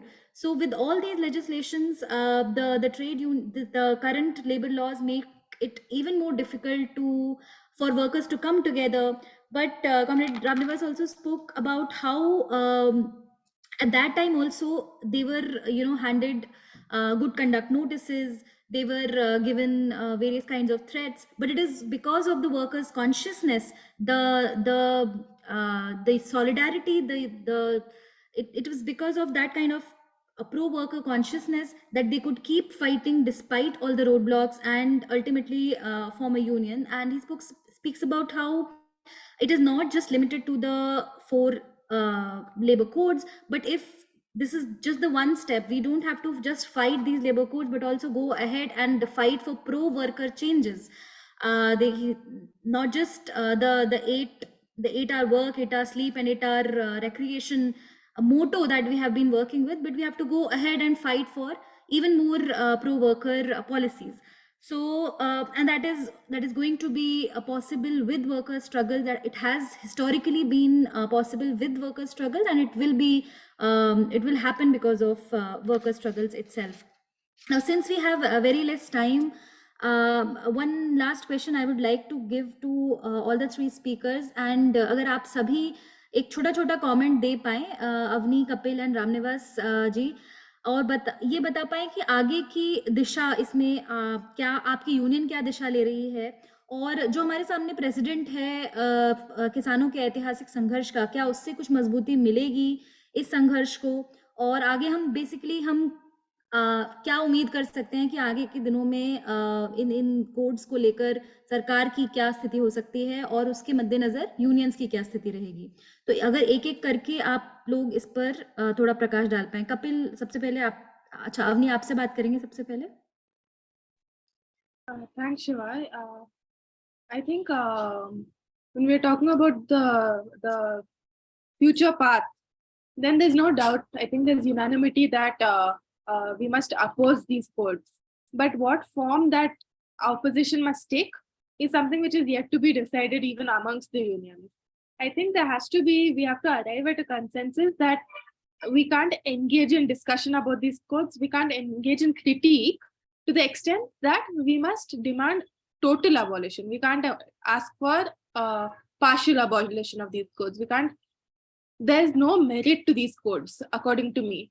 So of course, the analysis of the codes must be done, and according to me, it has been done to a substantial extent. But beyond this, to engage in the process of notifying these codes or to say that these are the wrong provisions, you remove these provisions and the rest can go ahead, that is something we should not at all engage in. The second thing is creation of popular support and opposition to these codes. There's a lack of popular awareness of the contents of these codes, though there is, of course, amongst the working class, some level of understanding that these codes are anti-worker. But the details of how these codes will specifically impact each and every worker's life, that is something which is not known, and that has perhaps resulted in a lack of popular opposition. Though of course there are oppositions from the leaders at all trade unions, but perhaps it has not entirely reached the workers. So I think on one hand, popular support amongst the working class, and also the requirement of building joint action against these. So even during the struggle against the farm laws, we had definitely lent our support to the farmers as workers. There were Dalit organizations, women's organizations. There's similarly a need for all of these organizations to come towards opposing these codes, especially as the basis of these codes is effectively a implementation of it's part of the central agenda of implementing Manusmriti. It's like nothing different. It's solidifying power in the hands of the ruling class, which is the same thing as all the other amendments, whether it's environmental law amendments, land law amendments. It's effective. The effect is the same. So there's similar need for united support against it. Thank you. Thank you Avni. साथ ही अवनी बताते हैं कि किस तरह से हमारे लिए इस समय ये ज़रूरी नहीं है कि हालांकि हम एक एनालिसिस ज़रूर करते हैं इन कोड्स का और समझने की कोशिश करते हैं कि इसके कौन से प्रावधान किसी भी तरह से पॉजिटिव हैं या कौन से प्रावधान नेगेटिव हैं, मगर हमें इसमें नहीं पड़ना है कि हम कुछ प्रावधान छोड़ के बाकियों को एक्सेप्ट कर लें, बल्कि हम एक टोटल रिजेक्शन करते हैं लेबर कोड्स का, क्योंकि इनकी जो मूल धारणा है उसी से हमारा सॉर्ट ऑफ विरोध है। तो और इसी कारण से हमें इनको पूरी तरह से रिजेक्ट करने की ज़रूरत है। साथ ही अपनी इस पे अपनी चिंता जताते हैं कि एक पॉपुलर नॉलेज, आम जन का सपोर्ट नहीं मिल पाया है इस स्ट्रगल को, क्योंकि पॉपुलर तरीके से इस बात की जानकारी नहीं है कि आखिर इन श्रम कानूनों में है क्या। तो वो जानकारी का फैलाव और ज़्यादा होने की ज़रूरत है, और इसके लिए अलग अलग तरह के संगठनों को, संस्थानों को साथ आने की ज़रूरत है। जिस तरह से हमने किसानों के ऐतिहासिक संघर्ष में देखा कि दलित बहुजन संघर्ष संगठन, महिलाओं के संघर्ष संगठन, वर्कर्स कलेक्टिव्स, ये सभी साथ आए और इन्होंने अपना सपोर्ट उनको एक्सटेंड किया। इसी तरह से हमें उसी तरह का एक सॉलिडिफाइड सपोर्ट की ज़रूरत है इस स्ट्रगल में भी। और इसी के साथ I would like to also call upon comrade Kapil to talk about what direction do you think the struggle can take? What is the situation like in Darjeeling specifically, in the tea industry specifically, and what future are we looking at? Yeah, like the previous speaker said, that like these laws are, first of all, there has to be an awareness, there has to be a discussion regarding these laws, because see, these laws are very in a very coded form, right? So we have to simplify these laws in a sense that when we are discussing these codes, we have to simplify them and try to take it out to the people. Like for instance, last year when we did this Shramjeevi Adhikar Abhiyan, what we did was that we put this codes in a very simple manner. We gave some examples of what will happen if these laws will be implemented. So we made some leaflets, we made some songs, and we traveled all across the tea gardens of Darjeeling, Tarai, and Duars region. In that way, we try to communicate with the workers, and uh, we try to make them understand what these laws will do, and how we have to be, you know, we have to have that this united force in order to, you know, repel, or we have to resist this law. So like, yeah, like the prime example is the Kisan Andolan only, you know, like till last year, this the movement went so became so huge that the government was compelled to uh, repeal these laws. Likewise, this labor force uh, has to be a united effort. Otherwise, it won't. It will, like, the government will implement these laws if we, as a people from all aspects of the society, if we all come together, then only this will be repelled, or the resistance will be strong. Thanks a lot Kapil. Kapil बताते हैं कि किस तरह से एक coded तरीके से हमारे सामने ये लॉज प्रेजेंट है। इनमें क्या लिखा गया है वो बहुत ही स्पष्ट नहीं है, और ये जो अस्पष्टता भी है, मैं अपनी तरफ से जोड़ रही हूँ कि अस्पष्टता भी एक ये जानबूझ के बनाई जाती है ताकि इसकी अस्पष्टता के गार्ब में अलग अलग तरह की जो प्रो कॉर्पोरेट पॉलिसीज़ है और एंटी वर्कर जो पॉलिसीज़ हैं उनको लाया जा सके।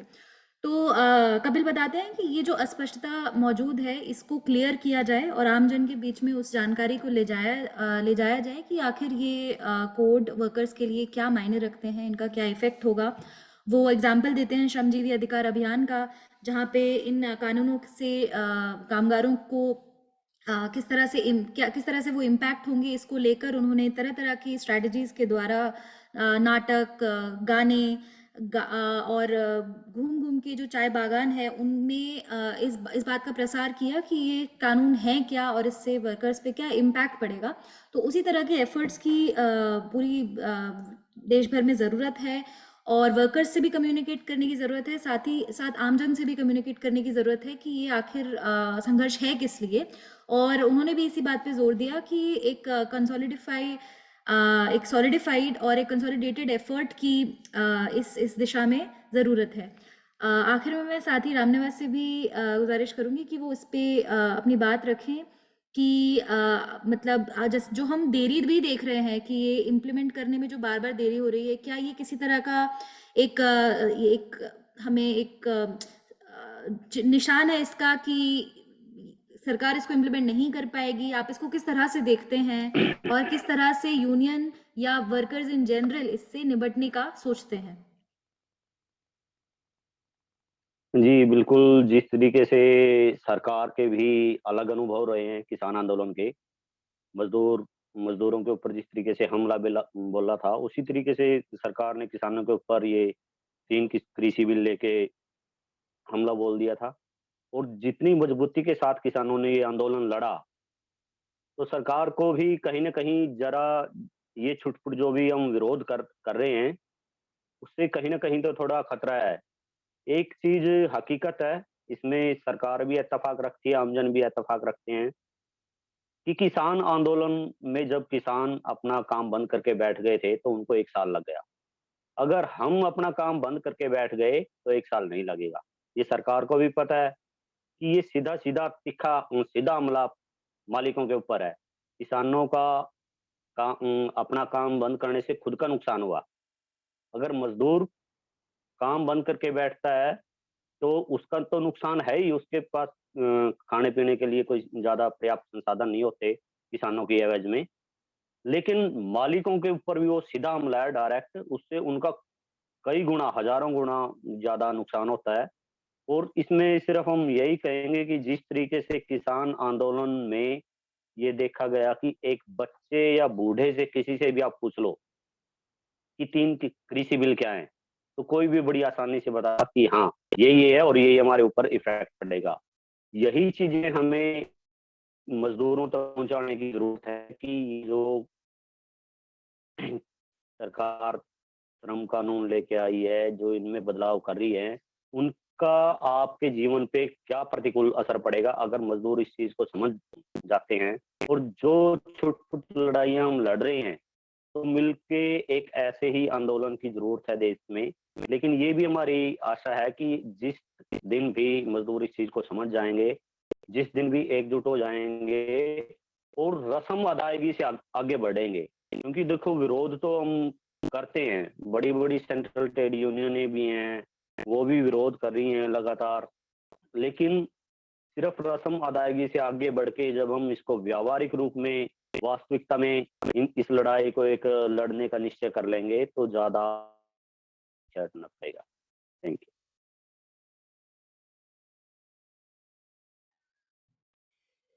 Thank you so much, Ramnivas ji. Ramnivas ji talked about how when the historic farmer struggle happened, they stopped work for almost a year, and despite and with the effect of that, halt of work for a year, the government was forced to take back the farm laws.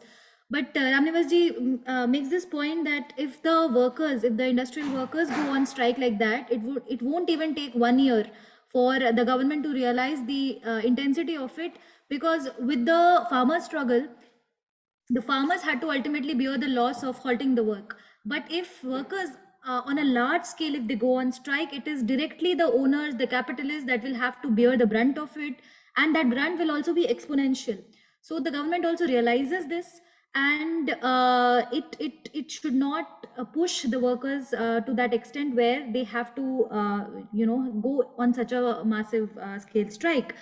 He also talks about how during the farmer struggle, all the farmers involved in the struggle, even from a small kid to an older person, everyone was aware what these farm laws were and how did they impact the farm workers. Similarly, we have to have a similar kind of knowledge dissemination, similar kind of consciousness regarding the labor codes, and that will be the first step towards building the kind of solidarity that is needed to fight against these laws. And he also highlights the fact that we do not need token efforts. The unions, central unions, central trade unions to smaller unions have been fighting all these laws for about 2 years now, but we have to move ahead from the token efforts. We have to make it a behavioral thing, and this consciousness has to be there on a pervasive scale, and that is what is required to fight, not just fight for against these laws, but also fight for a pro-worker framework of rights. तो इसी के साथ मैं सभी हमारे मौजूदा साथियों को तहे दिल से शुक्रिया करूंगी। रामनिवास जी, अवनी, कपिल, आप हमारे साथ जुड़े, और आपने तोड़ा भारती अभी हमारे साथ नहीं है, लेकिन उन्होंने भी गारमेंट वर्कर्स की दशा को बहुत ही स्पष्ट तरीके से हमारे सामने रखा, और किस तरह से वहाँ इस स्ट्रगल को आगे बढ़ाया जा रहा है उस पर प्रकाश डाला। तो आप चारों को मेरा दिल से शुक्रिया हमारे साथ इन लेबर कोड्स पे इतने विस्तार से बात करने के लिए। एक बैकग्राउंड भी हमें इसका मिला, और हमें ये भी जानने को मिला कि अलग अलग सेक्टर्स में इसके क्या इम्पैक्ट हैं। तो आप सभी का बहुत बहुत शुक्रिया। आप सभी को NAPM की सॉलिडारिटी हासिल है, और इन सभी संघर्षों में हम साथ हैं। और हमारे साथ में जुड़े हुए सभी साथियों को भी शुक्रिया हमारे साथ इतने समय तक जुड़े रहने के लिए। आप आगे भी युवा संवाद के सत्रों में हमारे साथ बने रहें। इसी के साथ सभी को लाल सलाम, जय भीम, जिंदाबाद।